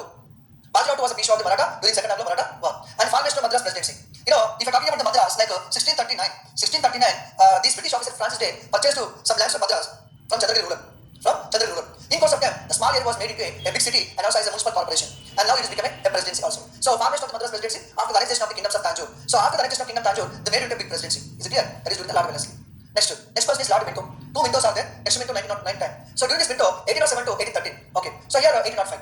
And before Before Minto, Sir George Barlow was a Governor General for 2 years. I mean, here he worked for only just 2 years. That's what not mentioned. But regarding this person, I want to tell you something. George Barlow. So 1806, there was a Vellore revolt. 1806, there was a Vellore revolt. So during this time, Vellore revolt was happened. Okay, right. This is here. I mentioned already Vellore revolt. And Treaty of Amritsar with Ranjit Singh. Treaty of Amritsar with Ranjit Singh. Sir, who is Ranjit Singh, sir? Ranjit Singh was a person and who was ruled the Punjab, the Sikh Empire. So 1809, this Lord Minto signed an agreement called Treaty of Amritsar with Maharaj Ranjit Singh. What is the major point is this Maharaj Ranjit Singh accepted Satluj River as a boundary between British and Sikh Empire. 1809, as per Treaty of Amritsar, Maharaj Ranjit Singh, Sikh Empire agreed that the Satluj River is a boundary between them. So Maharaj Ranjit Singh is not going to cross the Satluj River. That is what happened at the point of time. Clear. And one more thing is Charter 1813. You know the Charter 1813 provisions. Let me tell you, one provision is they decided to spend not less than 1 lakh rupees for Indian education system. For the first time, this act had a provision that in India we are going to spend not more than 1 lakh rupees, not more than 1 lakh rupees in India for entire education system for entire India. Second one, this act given permission for Christian missionaries to come to India for the propagation of Christianity. Christian missionaries. Second one, and third one, through this act, East India monopoly rights. East India monopoly rights are confined to only tea trade in India. You know that when the East India Company was formed, the monopoly rights were given to for the initially 15 years. Later, the king extended monopoly rights for indefinite period. Indefinite period. Is it clear? Okay. And many goods, what are the goods they are purchasing, what are the goods they are trading, and all the goods they have monopoly rights. That means no other company will come to India, will trade in India. But now, except to tea trade, in remaining things, East India Company is not having monopoly. That means other companies also can come to India, can do the trade. But tea trade is still under control of East India Company. Next one, Lord Hastings, 1813 to 1823, Lord Hastings. And during this one, there was a small battle with Nepal, we call Nepal War or Gorkha War. And also third Maratha War. So third Maratha War is important because the third Maratha War, the Baji Rao too. Third Maratha War same. During second Anglo-Maratha War, third Anglo-Maratha War, the Baji Rao was a Peshwa. So this Baji Rao Peshwa was participated in third Anglo-Maratha War. What happened? Tell me, now the Baji Rao was become like a pensioner. Baji Rao was become a pensioner. If I don't ask a question, during which of the following Governor General time? During which of the following Governor General time? The Maratha lost its independence. During which of the following Governor General time, the Maratha lost its independence. That is Lord Hastings. And after Baji Rao too, we have a person called Nana Sahib. Who is the person? Nana Sahib. So Nana Sahib was a adopted son of the Baji Rao too. And this Nana Sahib participated in the Sipahi revolt. Clear? Next one, Lord Hastings. Annexation of many territories up to Bombay. And also Bombay presidency. Next one, Pindari War. 1817-18. Who is Pindaris, sir? Pindaris are the people actually who are going to support the kings during the war. See, they are working on their own. So these are the notorious people, and these people are going to support kings during the war. Suppose I am the Aurangzeb. I want to go for war against, for example, Ahmad Bijapur Sultan, whoever maybe. I want to go for that. Then I'll make a call to Pindaris. Hello Pindaris, will you come support us and during the war? Yes, Pindaris actually they are going to support the kings during the war. Okay. Now, how much I'm going to pay the Pindaris because they're supporting me? No. So kings use the Pindaris during the war, but Pindaris will not give any kind of revelation or whatever. No. These Pindaris support the kings during the war and they will loot the areas. Suppose Pindaris came to Golconda fighting against Golconda Sultan on the behalf of Aurangzeb. What they will do in the Golconda, whatever the village they see, whatever the town they see, they are going to loot. That's it. So they are the plunderers. They are going to loot from war. That's it. They are not going to get the money from king. And very notorious people I told you. At one point of time, people used to die themselves, burn themselves in stuff in the hands of Pindaris. So that much of dangerous people, Pindaris. Is it clear? Once we got information about Pindaris during the Aurangzeb time, and Shivaji, the Peshwas also used Pindaris. Is it clear? Okay, 1818, and these Pindaris were suppressed during Lord Hastings time. Most of the leaders are Muslims and other religious people also there. Next, introduction of the right system, right settlement system, clear? And a governor called Thomas Munro, the Madras governor Thomas Munro, introduced right system during the time of Lord Hastings. Next one, Lord Hamhurst. So first to Burmese war and capture of Bharatpur. You know Burma was ruled by their own independent dynasty, and then Burma was captured by British. Later Burma was become part of British India. Burma was become part of British Empire. Later after 1935, the Burma again separated from India. Otherwise Burma is ruled by their own independent kingdom kings. Next, Lord William Bentinck. There are many things about Lord William Bentinck. Clear? First Governor General of India. You know that. And Charter 1833 passed. This act had many provisions. One provision is Governor General of Bengal made as Governor General of India. Clear? Second thing is this act ended the commercial rights of complete monopoly rights of East India Company. That means after 1833, the East India Company must focus on administration rather than the trade. So end of commercial rights of East India Company. Okay. And also he was appointed the Macaulay Committee. Actually, Lord William Bentinck appointed Macaulay Committee on two purposes. First thing is education, because there was a deadlock regarding education. What kind of education should be introduced? Deadlock regarding education. So whether we should give importance to the Indian-based education or Western education. In our kind of deadlock, William Bentinck appointed Macaulay Committee, and this Macaulay Committee said that we are going to introduce Western education in the medium of English language. Second thing, William Bentinck appointed First Law Commission headed by Macaulay. Is it clear? Okay. And during this time only, the Western education in English medium introduced. And also I told the same thing, First Law Commission. And William Bentinck abolished prohibition of sati. Prohibition of sati. Due to efforts of Raja Raman Roy, sati was abolished. Next, deposition of Raja Mysore and annexation of territories. You know that Tipu Sultan was died in 1799. After death of Tipu Sultan, the Mysore was given to Odyar family. Odyar ruled Mysore 1799 to 1831. I told you already how the Mysore was given to Odyar because they agreed to sign the subsidiary agreement. When the Odyars agreed to sign the subsidiary agreement, Odyar was given this Mysore kingdom. But because now these Odyar rulers are failing to meet the same conditions, I mean they are not meeting the conditions. They are not paying some amount of money. Because they are not paying, the Mysore was annexed by William Bentinck. Annexation of Jagda, Kachar and Kur, formation of Agra province, abolition of provincial courts and circuit courts. Circuit courts introduced by whom? Cornwallis, and abolished by William Bentinck. And also abolition of slavery. You know the British Parliament, I hope in maybe 1833 like that time, at the part of the British government abolished slavery. And in India, it was abolished by William Bentinck. And Malwar system introduced. You know, revenue settlements, three revenue settlements are there. Jamindar system in Bengal, where Jamindar is owner. Raithwar system in Madras, in South India, where ownership of land given to farmer. Malwar system is a mixed one. Okay, right. Next one, Lord Auckland, 1835 to 42. Lord Auckland. And most significance is called First Anglo-Afghan War. First Anglo-Afghan War was happened Lord Auckland. Even many people criticize Lord Auckland that Auckland thought that this is Pakistan, this is Afghanistan. Russia will attack India or enter India through the Afghanistan. So he thought that the support of Afghanistan is very important to us to counter-attack Russia. So that is what happened. First Anglo-Afghan war, the British was defeated. Who are the important people during first Anglo-Afghan war? India Governor General is Lord Auckland. And at this point of time, Sindh was ruled by Amirs. At this point of time, we have Maharaja Ranjit Singh. And Afghanistan was ruled by Dost Muhammad removed by British and appointed Shah Shuja. Is it clear? Okay. Next one. Tripartite agreement with Shah Shuja and Ranjit Singh. You know that the British and Shah Shuja, Afghanistan, Ranjit Singh, Sikh Empire. These three people signed a tripartite agreement. Tripartite agreement in the sense the British East India Company, Sikh Empire ruler Maharaja Ranjit Singh. These two people are going to support Shah Shuja. For what? Now Shah Shuja is going to become the king of Afghanistan. So in the place of Dost Muhammad, these two people appointed Shah Shuja as ruler, British East India Company and also Ranjit Singh. Next one, during his time only, Ranjit Singh was dead. Because of Lord Auckland failure in Afghanistan, thousands of soldiers were killed. So, and he was replaced with Lord Ellenborough. Once Lord Ellenborough became a Governor General, first Anglo-Afghan war closed, terminated. And most important thing is called Sindhu. Sindhu was annexed. If you remember that, there was a British officer called Charles Napier. And this British officer Charles Napier sent from Bombay to annex the Sindh. Charles Napier sent by Ellenborough. And also at this point of time, the Gwalior rulers are there. They are also defeated by this Ellenborough. Next one, Lord Hardinge. During first Anglo-Civil War, Lord Hardinge was there. And Treaty of Lahore also signed. After death of Maharaja Ranjit Singh, many other people also became the rulers. Many other people like Sher Singh or maybe. And at this point of time, we have Dalip Singh, who was the king of the Sikh Empire. Is it clear? Okay. So Lord Hardinge, first Anglo-Civil War, Treaty of Lahore signed. What is the special of Treaty of Lahore, sir? Number one, Dalip Singh continued as ruler. Number two, Dalip Singh, the Sikh people has to pay war indemnity, some amount of crores of rupees money. When the Sikh people failed to pay the war indemnity, the Kashmir was sold to Gulab Singh by British. Is it clear? Okay. Next, one of the important persons is called Dalhousie. Even though he is for 7 years, many things will happen. Power hungry person. He tried to annex as much as he can. There is a problem. So 1853 Chart Act passed during Dalhousie. One of the important questions is open count examination introduced. And exactly before Sipari vote, he was worked. Actually, he was the person who prepared the ground for the Sipari vote. Next one, Woods dispatch. There was a person called Charles Woods. Who is the person? Charles Woods. Charles Woods set recommendations for betterment of education in India. Charles Woods. So based on Charles Woods, many changes introduced in education system in India. So Department of Education was set up, universities were set up. Charles Woods said that secular education, scientific education, women education, primary education, vocational education must be encouraged. So based on Charles Woods' recommendations, there was a lot of change in administration. That's why Charles Woods' recommendations are also known as Magna Carta for Indian education. So Charles Woods' recommendations are Magna Carta for Indian education. And later it was second Anglo-Civil War. During this time, second Anglo-Civil War. And now during the Dalhousie, the Punjab has become part of the British Empire. Is it clear? The Dalip Singh, a minor boy, was sent to London. His mother sent to somewhere else in India. And the Punjab has become part of the British Empire. And as for agreement, they took Kohinoor Diamond also. Okay. Second Burmese War. Annexation of Lower Burma. So some parts of Burma was captured. Next, application of Doctrine of Lapse. The most controversial thing, the Doctrine of Lapse introduced by Dalhousie.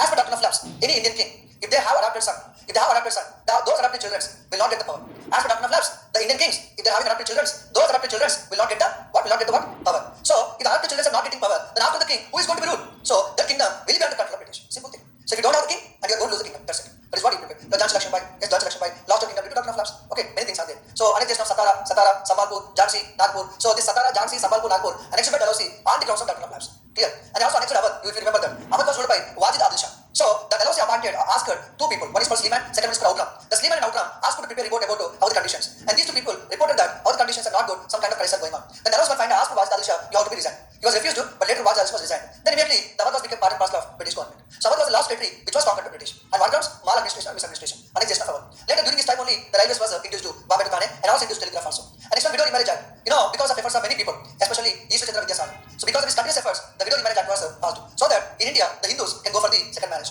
Next to establishment of separate public work department in every province. There will be a public work department. Is it clear? Okay. Next to Lord Canning. So before Sipari vote, Dalhousie was worked. At the time of Sipari vote was there, Lord Canning was there. So during this time, Sipari vote was happened. During this time, 3 universities were set up. Calcutta, Madras and Bombay. This is one of the effect of Woods dispatch. Clear? So even the Sipari vote was happened, Lord Canning's position was not changed. He was not removed. During Sipari vote, Lord Canning was Governor General, but he was not removed. His position was changed from what? Governor General of India to Viceroy. So where's the first Viceroy? 56 to 57 like Governor General of India, 58 to 62 like Viceroy of India. So once Sipari vote came to end, Queen Victoria issued a kind of statement. What the statement says that there will be no further annexation. After Sipari vote, Queen Victoria said that there will be no further annexation. That means in the future, we are not going for war, we are not going to conquer anything. And one more thing that they decided to withdraw Doctrine of Lapse. Next in 1961, High Court was set up, Calcutta, Madras, Bombay. Earlier they have Supreme Court in Calcutta, so later Supreme Court was set up in Bombay, Calcutta, Madras. So now those Supreme Courts turned into High Courts. Civil Service Act, Indian Councils Act, 1861 Civil Service Act, Indian 1861 Councils Act, and this 1861 Civil Service was covered. Civil Service was changed into ICS, Indian Civil Service. Okay, IPC, CRPC, CPC came into effect from 1862. That is true. First Law Commission was appointed by William Bentinck, Edward Macaulay. They given us some recommendations, and based on that, now these things came to end. Indian Penal Code, Criminal Procedure Code, and Civil Procedure Code came into effect by 1862. Next, why Tibetani? This question can expect. Why Tibetani by the Europeans of the year 1859? So there was some issues in East India Company itself. Some East India Company employees went for a kind of revolt, and we call this white Tibetani at the time of the same Lord Canning. Clear? Okay. Next, Lord Ellen. If there's a question, which of the following governor died during office? That is called Lord Ellen, 1862. And in course of time, the temple administration was carried by Charles Napier and also Charles Davidson, 86 to 84. And later John Lawrence, 1864 to 69. That was Anglo-Bhutan War, which was happened. John Lawrence. Okay. Next one, Lord Mayo, 1869 to 1872. Lord Mayo. Okay. First step, the direction of separation of central and state financial. I mean, earlier, the British government in the central level deciding regarding financial matters. But now, during the Mayo time, they separated. Financial powers of state is different, financial things of center is different. That is one thing. And second thing, during this time, he himself was established two colleges for the education and the political training and whatever maybe. So that is one. And also, Lord Mayo College at Ajmer in Rajasthan. Lord Mayo College at Ajmer, Rajasthan. Next, Organization of Statistical Survey of India. So these questions you can expect. Statistical Survey of India was set up during Mitchell Falk Governor General. During Mitchell Falk Governor General, supply of Central State Finance, like that. And establishment of Department of Agriculture and Commerce. There are some good governors are there. There is also on the Mayo. Establishment of Department of Agriculture and Commerce. Next, the beginning of the system of the state railways. Okay, state railways was introduced here. Assassination convicted into Andaman 1872. See, there was a person called Sher Ali Afridi. Who is that person? Sher Ali Afridi. Sher Ali Afridi actually was a prisoner who was sentenced in Andaman Nicobar. So he thought that actually was given very harsh punishment or highest punishment than he deserved. So at one point of time, he decided to kill these people. He waited for some time. So one fine day, Mayo visited the Andaman Nicobar and that person and who was suddenly attacked Mayo and he was killed. So let this person hang to death. So the Governor General who was Viceroy who was killed, murdered, that is called murder, Mayo. Okay. Next, Lord Northbrook. During this time, Prince of Wales visited India. Okay. And also, this was Afghanistan questions. Afghanistan issue was resigned. So the last question, which Governor resigned? Lord Northbrook. Next one, Lincoln, very strict person. And he introduced to Indian Statutory Civil Service. Indian Statutory Civil Service. You remember that all the covenanted, non-covenanted, ICS non-covenanted. And he introduced one more thing is called Indian Statutory Civil Service. What is that? 1/6 of the higher post in India should be filled with the local royal families. 1/6 of the higher post in India should be filled with the local royal families. That is what introduced by Lord Lytton. Clear. And also royal titles of 1876 and assumption of the title of the Empress of India by Queen Victoria and Delhi Darbar in 1877. Usually whenever in London, Britain, the new king comes up, new king comes up, they're going to proclamation or they're going to visit India, some kind of that. So Empress of India by Queen Victoria. Right. Next one, Varnaka Prasad. This is one of the dangerous thing. So he is the person actually who supplies the press. Varnaka Prasad was passed. As per this Varnaka Prasad and Arms Act, the Indians were given. Indians were not given any kind of press freedom. Two things are there. Number one, you should not publish in the regional languages, local languages. Okay. And if you want to publish, you should take the permission of British in advance. Like that. So suppression. Second, Angle of Dharma, 1870, 82, 80. Appointment of first of Famine Commission. So now Lytton, Varnaka Prasad, first of Famine Commission, and Indian Statutory Civil Service. These are the important things you can get in the examination. Next one. Lord Ripon, 18 to 84. Okay. First Factory Act, we'll discuss separately. This is one different question. First census taken in India. First time census was carried. Population was carried during Ripon time. Next one, the appointed commission called Hunter Commission. So Hunter Commission was appointed by Lord Ripon. Hunter Commission on Education. Next one, an introduction of local self-government. See, many things are there. One thing is census. Second thing is Education Commission. And also, introduction of local self-government. That's what was called as the father of local self-government in India. That is Lord Ripon. Repeal of Varnaka Prasad. See how good it is. So during Lytton time, the press was suppressed. So Lord Ripon, what he did is remove the Varnaka Prasad. Next one, division of the finance of the center in 1882. Practical was begun. Next, Hilbert Bill controversy during 1833 during Ripon time. Hilbert Bill controversy 1883. What is Hilbert Bill controversy? You know that in judicial system, suppose I am the judge, Indian, black judge. If any white person, if any European commit a mistake, and that person case should not be dealt by a black person. That means white man cases cannot be dealt by black judges or Indians. So they are thinking that how an Indian judge can give a sentence, how an Indian judge can give sentence to white people. So white people cases can be dealt with only the white judges, cannot be black judges. In order to end this discrimination, there is a bill called Hilbert Bill. So Hilbert Bill says that a black judge also can deal the cases where white man is involved or European is involved. Next one, coming to the existence of Famine Code. So earlier, Famine Commission was appointed. The Famine Code is came into existence. Clear. Next one, Lord Dufferin. You know, Lord Dufferin time, Assistant Civil Service Commission was appointed. Assistant Civil Service Commission. This committee recommended many. Match 23. Civil service should be classified into 3 parts. 3 types of civil service, imperial civil service, provincial civil service, subordinate civil service, like that. And Assistant Commission also recommended that Indian Statutory Civil Service should be abolished too, like that. And Lord Dufferin said the special form of civil service was introduced too. And Dufferin time, you know that the Congress Party was founded, INC. Indian National Congress Party was founded during the Dufferin time. Next one is called Lord Lansdowne. So during this time, the Factory Act 1891 and Indian Councils Act 1892 passed. Okay. And next one, division of civil service into imperial, provincial, and subordinates. Earlier recommendation was given, now they implemented. An appointment of Durand Commission. This question asked in many examinations. Now they want to draw a boundary line between Afghanistan as well as India. The Durand Commission was appointed to draw a boundary line between India and Afghanistan. Is it clear? Okay. Next line. Assassination of 2 British officials by Chauke Covers. 1894-99. One issue was happened. Chauke Covers with influence of Tilak killed. Next one, Lord Curzon. Very controversial person. Lord Curzon. So Lord Curzon appointed a committee called this Thomas Raleigh Committee to suggest reforms in universities. Thomas Raleigh Committee. Based on this Thomas Raleigh Committee, 1904 Universities Act was passed. And therefore Universities Act was passed. Next, Ancient Monuments Preservation Act 1904. Because of this Lord Curzon, you know, the archaeology department was strengthened, and especially some people appointed as a archaeologist of the head. You know, there was a person called John Marshall. You know that one? Okay. Establishment of Agricultural Research Institute in Pusa, Delhi. Okay. And also Bengal Partition. The most controversial thing is called in 1905 Lord Curzon announced to Bengal Partition. On the grounds of administrative convenience, he went for Bengal Partition. Okay. 1905. Next, during Bengal Partition, you know, Rabindranath Tagore was given call for Raksha Bandhan, and during the anti-Bengal Partition movement, especially they went for boycott of goods, boycott of services, and Vande Mataram song was become the theme song of this anti-Bengal Partition movement. And 1905-1906 Congress sessions happened, and during the sessions they passed Swaraj resolution, Swadesh resolution, boycott resolution, like that. Next, Lord Minto, 1905 to 1910. So anti-partition and anti-Bengal partition. The anti-Bengal partition also known as Swadesh movement, or known as what we call Vande Mataram movement. Next, Suraj session was happened. You know, in Suraj session, the Congress party split into two. Leaders split into two. Some people called moderates, some people called extremists. Clear. And 1909 Act was passed. The Act is known as Minto Mala Reforms. That is called Indian Councils Act 1909. And this Act was given subordinated to Muslims. So foundation of Muslim League by Aga Khan, the Nawab of Decca, 1905. 6. So during Lord Minto time, number 1, Muslim League party was set up. Because partition was happened, they divide Bengal into two parts. So in one Bengal part, Hindus are majority, in other Bengal part, Muslims are majority. That means that's creating a separate state for the Muslims. So some Muslims are very happy that separate state is created. But Congress part, other people, they went for against Bengal partition. So what is the mindset of Congress party? Because through Bengal partition, they want to divide the people, they want to divide the name of religion. That knows. That's what they opposed to. But Muslims thought that, no, when the British created Bengal partition, which is going to benefit the Muslims, then why Congress is opposing? So in that way, that's how the Muslims thought that, why don't you have a separate party? Separate party. So they went for the Muslim League party in Dhaka 1906. And 1909 Act also passed. Is it clear? And during this time, the Anand Lakshman Karge killed Karjan Milli. Anand Lakshman Karge killed Karjan Milli. And during this time also, there are two people, Khudiram Bose, Prafulla Chaki. Khudiram Bose, Prafulla Chaki, they also tried to kill the Muzaffar Churchill. So these things were happened during the 1905 to 1910. Next, Lord Hardinge too actually, 1910 to 1916. You know what happened 1910 to 1916? And 1911, the Bengal partition was cancelled. 1911 to 11, Bengal partition was cancelled. And they decided to shift the capital from Calcutta to Delhi.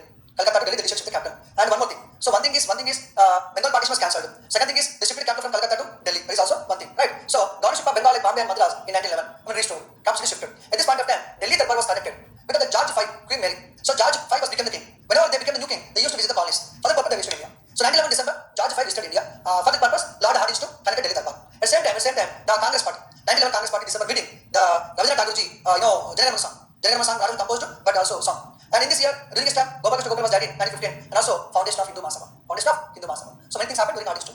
Next, Lord Chelmsford, 1916 to 1921. During this time, 1916, Home Rule started by Tilak as well as Anvisen, Home Rule. During this time, in Lucknow session, the Congress party decided to go for a merger. 1916 Lucknow Pact to Lucknow merger. So by this time, most of the moderate leaders are died. By 1916, most of the moderate leaders, like Gopal Krishna Gokhale, like the leaders are died. And extremist, come to extremist too, you cannot say extremist by this time. Lal Lajpat Rai went to USA, Bipin Chandra Pal is not that much active, okay, and Tilak initially was in jail, later he was released. 1914 was released. So extremist and moderates were united because Lucknow merger. Lucknow Pact, Muslim League party, Congress party, they decided to fight against British together. The president was Mazumdar. Lucknow Pact, Lucknow merger. Okay, next one, return of Gandhiji to India, 1915. So in January 9th, Gandhi returned to India. Not from South Africa, from London. From South Africa, he went to London. He stayed some days. From the London, he came to India. So January 9th, 1915. We are celebrating as what? NRI, Pravasi Bharati Divas. And in 1916, was set up Sabarmati Ashram. 1917, went for Champara Satyagraha. This is the first Satyagraha of Gandhiji. 1918, Ahmedabad textile mill strike, where the laborers are not getting high in the salary, whatever maybe. 1919, Kerala Satyagraha. Champara Satyagraha, not only Gandhiji, but also Rajendra Prasad, J.V. Kriplani, Mahadev Desai attended. First time Gandhi was arrested. Kerala Satyagraha, because of in Kerala reason, the production is very less. In spite of that, the government asked payment of taxes. And 1918, Gandhi was arrested by Babu Rajendra Prasad, Indira Gandhi. Next, August Declaration 1917, Montague. August Declaration. Montague is Secretary of State, Chelmsford is the Viceroy. So August Declaration means, through August Declaration 1917, they said that soon we are going to set up a responsible government in India. Soon we are going to include more number of Indians into administration. A fair promise was given by them.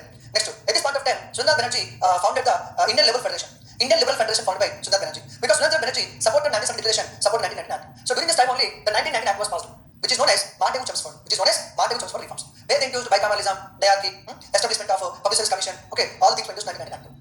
Next one, Lord Chelmsford. Okay, right.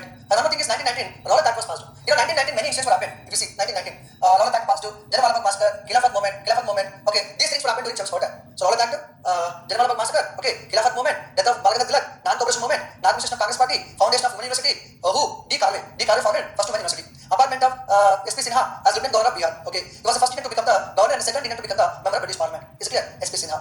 So Chelmsford, you have to remember all these things. Okay. Next, Lord reading 21 to 26. I hope you remember what happened 21 to 26. If you ask me that, non-cooperation movement was suspended. Is it clear? Swaraj Party was founded. These are the main things I'm going to reading time. So, Chowri Chowra incident. Based on this incident, Gandhi suspended non-cooperation movement. Next, the formation of Swaraj Party was C.R. Das. Never like that. Formation of RSS, Rashtriya Swayam Sevak Sangh RSS was founded by India Wara in Nagpur 1925 during Lord reading time. And repeal of Rowlatt Act. Rowlatt Act was repealed. Rowlatt Act is also known as Black Act by Gandhiji. Clear? And one more thing, holding of simultaneous examination for the ICS in England and India. Is it clear? Next, the foundation of Communist Party in 1925. So RSS was founded, Communist was founded during the reading time. Is it clear? Okay. Next, Lord Irwin, 26 to 31. Lord Irwin, what happened? What things happened every, the Nehru report was happened, the reports, Jinnah proposals, Jinnah 14 points, Lahore session, civil disorder movement, and round table conference one, and also Gandhi Irwin Pact, and also the death of, Bhagat Singh, Rajguru Sukhdev, all things were happened during the Lord Irwin time. And a popular known as the Christian Viceroy, and during his time, Saunders was murdered, okay? And one more thing, Central Legislative Council, bomb was thrown by Bhagat Singh and Butkesh Dutta. Bhagat Singh and Butkesh Dutta bomb was thrown into Central Legislative Assembly. And appointment of Simon Commission, very famous. Simon Commission was appointed in 1927 with all European men. That's why it is called Weizmann Commission. It was called Weizmann Commission. So Congress party, other parties decided to boycott the Simon Commission. But some people are welcomed it. Clear? Okay. Appointment of the Orchard Butler Indian States Commission. Actually, two commissions are there. One is called Butler Commission. Second one is called Simon Commission. Butler Commission is about to the sector relations. Simon Commission is about to, as per 1919 Act, provision that is called Simon Commission. And whenever Simon Commission visited India, these people went for Simon go back. By who? Congress party. So in 1927, Madras, the Congress party meeting was happened. Muhammad Ansari was president. And in that meeting, they decided to boycott the Simon Commission. Well, this Simon go back protest is going on. 1928, Punjab, Lahore, Lal Lajpat Rai, who is protesting against British government, he was not in charge. And he was died later. You have to take the revenge against the death of Lal Lajpat Rai. Bhagat Singh, Rajguru, Sukhdev, Chandrasekhar Azad, and they killed Sanders. Is it clear? Meeting of first All India Youth Congress in December 1928. And one more thing, 1928 Lahore Nehru Report, 1929 Nehru Report, 1928 Jinnah Amendments, 1929 Jinnah 14 points, 1929 Lahore Session, Irwin Declaration, First Order Conference, Civil Disobedience Movement, okay, and also same thing, First Order Conference, clear? And also Gandhi impact. Even convinced Gandhiji to stop the Civil Disobedience movement to come to London. All things have happened in the law different time. If you see Nehru Report, Deepawali Declaration, 1929 Lahore Session, launching of Civil Disobedience movement, okay, Dandi March, First Order Conference, Gandhi impact, also known as Delhi Pact. That's Lord Wellington, 31 to 36. So, second round of conference, third round of conference, and also Pune Pact. Pune Pact, which was happened between whom? Pune Pact happened between Ambedkar and Gandhiji. Because, August award, Kamala award, we call it Kamala award. After second round of conference, British government decided to go for separate related to Dalits. During a second round of conference, Ambedkar was proposed, British government accepted, and we call it as a Kamala award. So, what happened? Tell me, Gandhiji, who I got Lord conference to, he came to India, he was arrested, put into Pune Airwada jail. So, Gandhi was put into Pune Airwada jail. Who don't like separate related to Dalits? That is Ambedkar and Gandhiji, they went for attacks and they convinced each other. So instead of separate, they went for joint electorate with relation to SC and ST. This is we call that common. Okay, this is what happened during this time. Next one, Lord is Wellington, 31 to 36. I told already the Kamala award. Okay, Pune Airwada jail, Gandhi and Ambedkar, and Government of India, 1935 passed. Government of India, 1935 passed. This act introduced many things: federal government, federal court, federal public service commission, dialogate center, bicameralism at state level, instrument of instruction, like many things which are part of 1935 Act. The 1935 Act was passed based on Simon Report and other reports, and also the British government round of conference discussions. Like based on many things, the government of India 1935 passed. Nehru called this act as a slavery act. He was called this act as an act of slavery. Clear? And Burma was separated. Okay. And later 1935 this decision was taken. And the formation of Congress to Socialist Party by Acharya Narendra Dev and Jayaprakash Narayana. So Jayaprakash Narayana and also Acharya Narendra Dev, they found a party called Congress Socialist Party. Clear? And also formation of All India Kisan Sabha 1936 in Lucknow. Formation of All India Kisan Sabha 1936 Lucknow. About Acharya Janaka, who was become the secretary. Swami Sahajananda was become the president. Next, Lord Lilith go 36 to 43. So 1937 provincial elections will happen. Madras province, Bengal province, like the provincial elections will happen. 1937, a Congress party formed a government and ministries in many areas. Okay, Congress party. 1937, same Subhash Bose resigned for the presidency of Congress. 1938, 1939, Subhash Bose was worked as a Congress party president. 38 to 39, Haripur and Tripura. Okay, so what happened? Tell me, when the Subhash Bose was contested for the second time as president of India, Gandhi was not elected. Then they went for a person called Pattabhi Sitaramaiah contested against this Subhash Bose for presidential candidate. But Subhash Bose was become the Congress party president for second time. Because of Subhash Bose's radical ideology, at the point of time, World War II was announced to. So based on all these things, some people in Congress party, they are not that much of a supporter to Subhash Bose. Subhash Bose resigned for not only presidential, for everything. So 1939, the Subhash Bose was resigned for president of Congress, and he forward plan. So in the place of Subhash Bose, the temporary president was Babu Rajendra Prasad. Okay, and one more thing, in 1939, Lilith go announced that 1939 September 1st, Hitler declared war on Poland. Hitler invaded Poland 1939 September 1st. So what happened? Tell me, the Lilith go said that India is also part of World War II. The Lilith go said that India is also part of World War II without consulting Indians or political parties. Then even the Congress party said that, how can you say that India is also part of World War II without consulting us? And what happened? Tell me, the reason for provincial governments. Okay, and when the Congress party reason for provincial governments, Muhammad Ali Jinnah said that we are going to celebrate Deliverance Day or Day of Deliverance or Happiest Day, December 22, Friday. Okay, next one, same. So 19 Lahore Resolution, 23rd March 1940 by Muslim League Party. For the first time, Muslim League Party officially 23rd March 1940, and they demanded that our goal is, we demand is Pakistan. A separate country for Muslim Pakistan officially announced to in this meeting, March 23rd 1940, it is called Lahore. Okay, and August offered by Lilith Ko 1940, decided by Congress Party. Against August offer, Gandhi launched individual satyagraha. We are demanding actually independence, but something was given by that person. Next, during this time, Subhash was escaped from India 1941 as from house arrest. From India, he went to Pakistan, Afghanistan. He had a plan to go to Russia, but went to Germany. Clear. During this time, Cripps Mission was appointed 1942.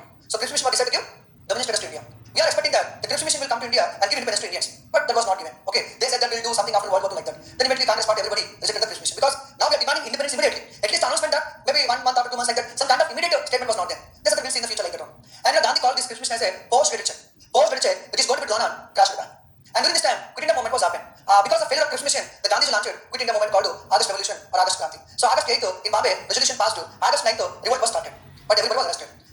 Queen of Quit India movement, Aruna Asaf Ali, she was hosted the flag. Usha Mehta, Secret Data Services. Like many people are part of the Quit India movement. Is it clear? Okay.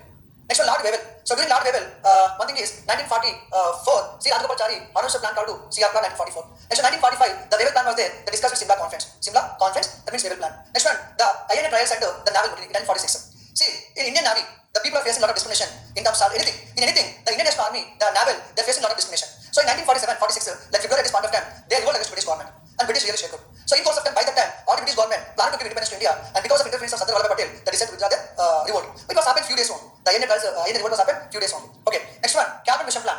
Sir Patrick Lawrence was president, Cripps and Alexander. So in order to give independence to India, they sent a Cabinet Mission Plan. By this time, the Prime Minister was Attlee. Attlee was the Prime Minister who decided to give independence to India. That's why they sent a Cabinet Mission Plan. And formation of interim government by the Congress Party. So before British leave India, they want to set up a temporary government. That is called interim government. Now Nehru was become the Prime Minister. And Jinnah Now, who is frustrated that because that British government is not giving Pakistan, they're not giving Pakistan, and one side Congress party formed interim government, and one side they are preparing for constitution. So he want given call for direct action. They divide India, otherwise we'll destroy it like that. Next one, Mountbatten, March to August 1947. So 1947, February, March till the independence date was not announced. Pakistan also was not given. And this Mountbatten who came to India and he convinced all the people for partition. So he prepared a plan called June 3rd plan, two nation theory. June 3rd plan, two nation theory prepared by Mountbatten. Then Independence of India Act was passed. British government accepted. King Rawal was given. Parliament also passed. Then we got to independence and partition also happened. Even though we got independence 31st August 15, but it was continued as the governor general of India. Because still, even though we got independence, the partition issue, the political integration of India, lot of things has to happen. So after independence also, he was not in India for some time. So last British governor general. Okay. Next, sometimes the last question about the prime ministers. Some important prime ministers. For example, David Lloyd George. During his time, non-coercion movement was happened. Next one, Ramsay MacDonald. Why Ramsay MacDonald is important? Here also, Ramsay MacDonald. Because Ramsay MacDonald is important. During his time, the Round Table Conference was happened, civil disorder movement was happened, and Kamala Award by same Ramsay MacDonald. That's why it's important. Next one, Chamberlain. Because at the time of World War II, Chamberlain was the prime minister. Next one, Winston Churchill. During entire World War II, Churchill was the prime minister. Now the question, everything by the Winston Churchill, who called Gandhi's as a half-naked truth or fakir like that. He was called Winston Churchill. And when the World War II came to end, elections were conducted. Then, in the place of Churchill, Atiyaz Beg became prime minister, and he decided to give independence to India. When the party names also mentioned, you must be careful about party name. So please remember some prime minister names. Next one, the monarch, kings also. Maybe some of the last two. East India Company was founded in 1599. Who was the Queen Elizabeth? When the East India Company was founded, Queen Elizabeth was there. But second thing is, when the British East India Company came to India, they are doing trade, okay, the establishment, everything going on. At this point of time, and the James I was the king. East India Company was founded in 1599. Permission was given in 1600 by Queen Elizabeth. Okay, right. Initially, the monopoly rights was given 15 years, and the James I extended monopoly rights of East India Company for indefinite period. Okay. Later, George III, George IV, Victoria. Queen Victoria is important because during that time, Sipahi Revolt was happening. Okay. Edward VII, during his time, Bengal partition was happening. And George V, who connected the Delhi Darbar, who are in the Delhi Darbar. The next at the time of independence India, George VI was the person. Now, what things are going to remember? Father of local government, father of civil service, which governor general was killed, which governor general was resigned, and which governor introduced local government, which governor introduced West education system. So everything is important. Please try to remember governor generals in order with the year. If you remember, almost we discussed entire modern history here again. Entire modern history we discussed here again. So please try to remember all things in order, which help you a lot to remember everything.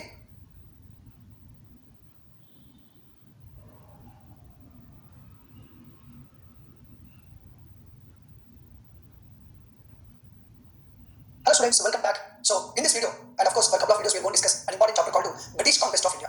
So in this video we are going to discuss how British conquered India. British వాళ్ళు భారతదేశాన్ని ఎలా ఆక్రమించారో మనం discuss చేయడం జరుగుతుంది. ఎలా ఆక్రమించారు, యుద్ధాలు ఎలా జరిగాయి, దానికంటే ముందు ఒక సింపుల్ క్వశ్చన్ అడగదలుచుకున్నాను. అదేంటంటే what are the reasons for the success of British to conquer India? Direct పాయింట్కి వస్తాయి. సో పోర్చుగీస్ వచ్చారు, డచ్ వచ్చారు, డేన్స్ వచ్చారు, ఫ్రెంచ్ వచ్చారు, అందరూ వచ్చారు. బట్ ఆ యూరోపియన్స్ కాకుండా బ్రిటిష్ వాళ్ళకి మరి ఇండియాని కాంకర్ చేయడానికి ఎలా సాధ్యమైంది? వాళ్ళకి అనుకూలించిన రీజన్స్ ఏంటి? So what are the reasons which are success for British India?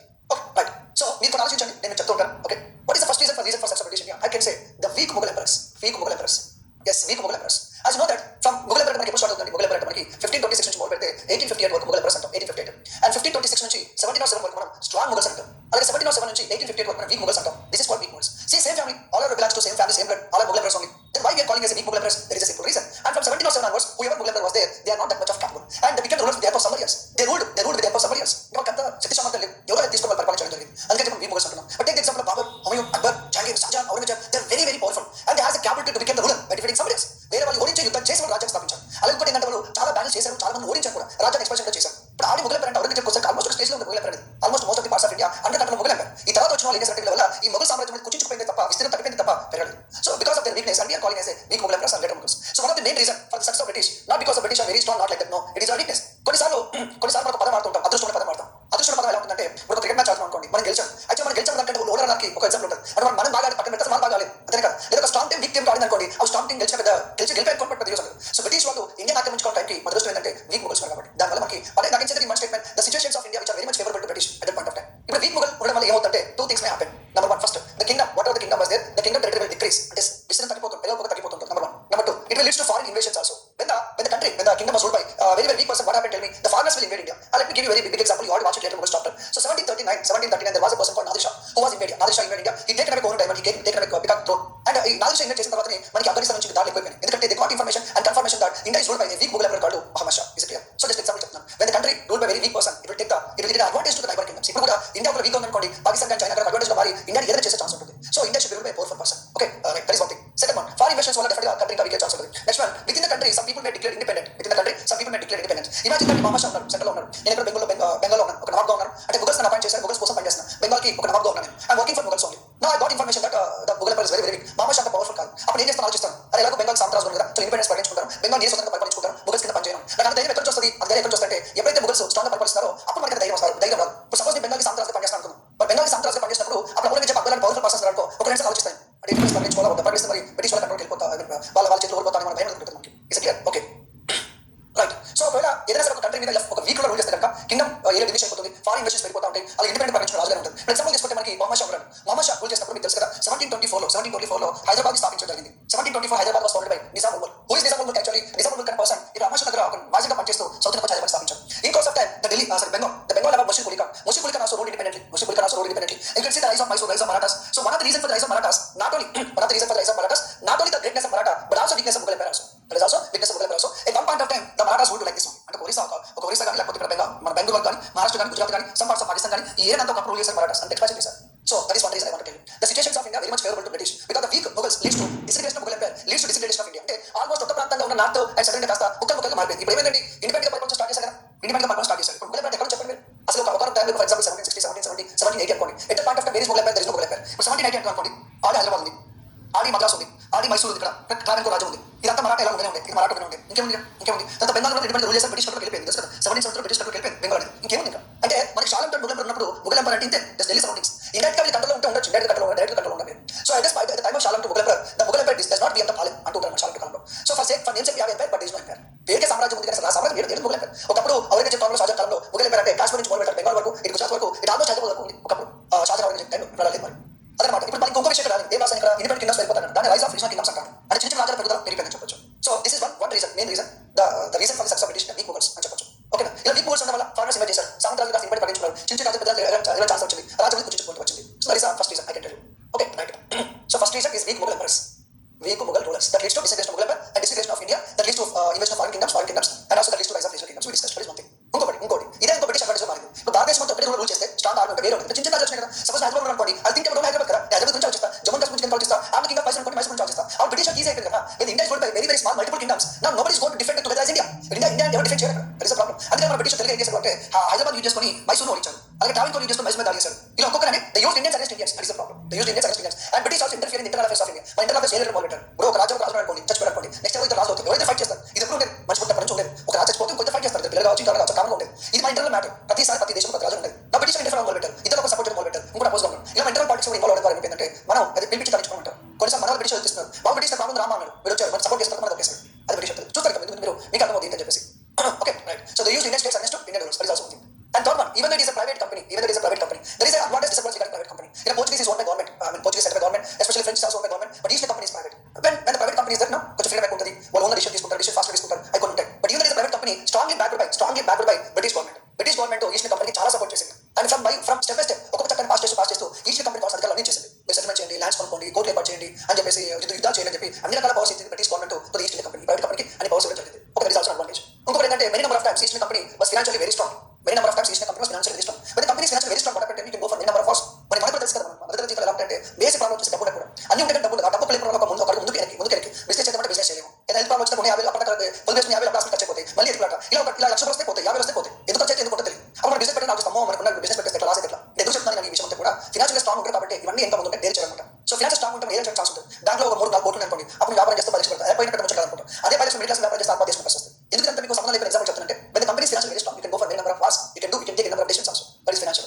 And British always introduce a strategy for anything. They introduce a strategy. మీరు గుర్తుపెట్టుకోండి, బ్రిటిష్ వాళ్ళకి దోమని చంపినా సరే దానికి ఒక రీజన్ ఉంటుంది, ఒక రీజన్తో దోమని చంపారు. ప్లాన్ ఇస్ మరి దోమని చంపారు. ఆ చచ్చిన దోమలు వాళ్ళ టైపు, ఆ చచ్చిన దోమ నుంచి రక్తం తీసి ఎంజాయ్ చేసే టైపు బ్రిటిష్. మీకు కొంచెం ఓవర్గా అనిపించచ్చు, సిలిగా అనిపించచ్చు, అదే రీజన్ తర్వాత మీకు అర్థమవుతుంది ఎందుకంటే దోమ గురించి చెప్పాను. సో స్ట్రాటజీ ఉంటుంది. దానికి ఎగ్జాంపుల్ తీసుకుంటే strategy for example French head quarter అనుకోండి పాండిచేరి ఉంటుంది, అలాగే మనకి పోర్చుగీస్ హెడ్ క్వార్టర్ అనుకోండి గోవా ఉంటుంది ఎగ్జాంపుల్. డచ్ హెడ్ క్వార్టర్ అనుకోండి ఫర్ ఎగ్జాంపుల్ పులికాటు ఉంది, తర్వాత నాగపట్నం వచ్చింది. But what about British tell me? So British or west head quarter, south head quarter, east head quarter. East Calcutta, south Madras and west Bombay. Very బాగా వస్తారు. ఆ కలకత్తా నుంచి మొదలు అంతా ఆక్రమించారు. దాని బెంగాల్ ప్రెసిడెంట్స్ అన్నారు, దీని మద్రాస్ ప్రెసిడెంట్స్ అన్నారు, దీని బాంబే ప్రెసిడెంట్స్ అన్నారు. This is strategy.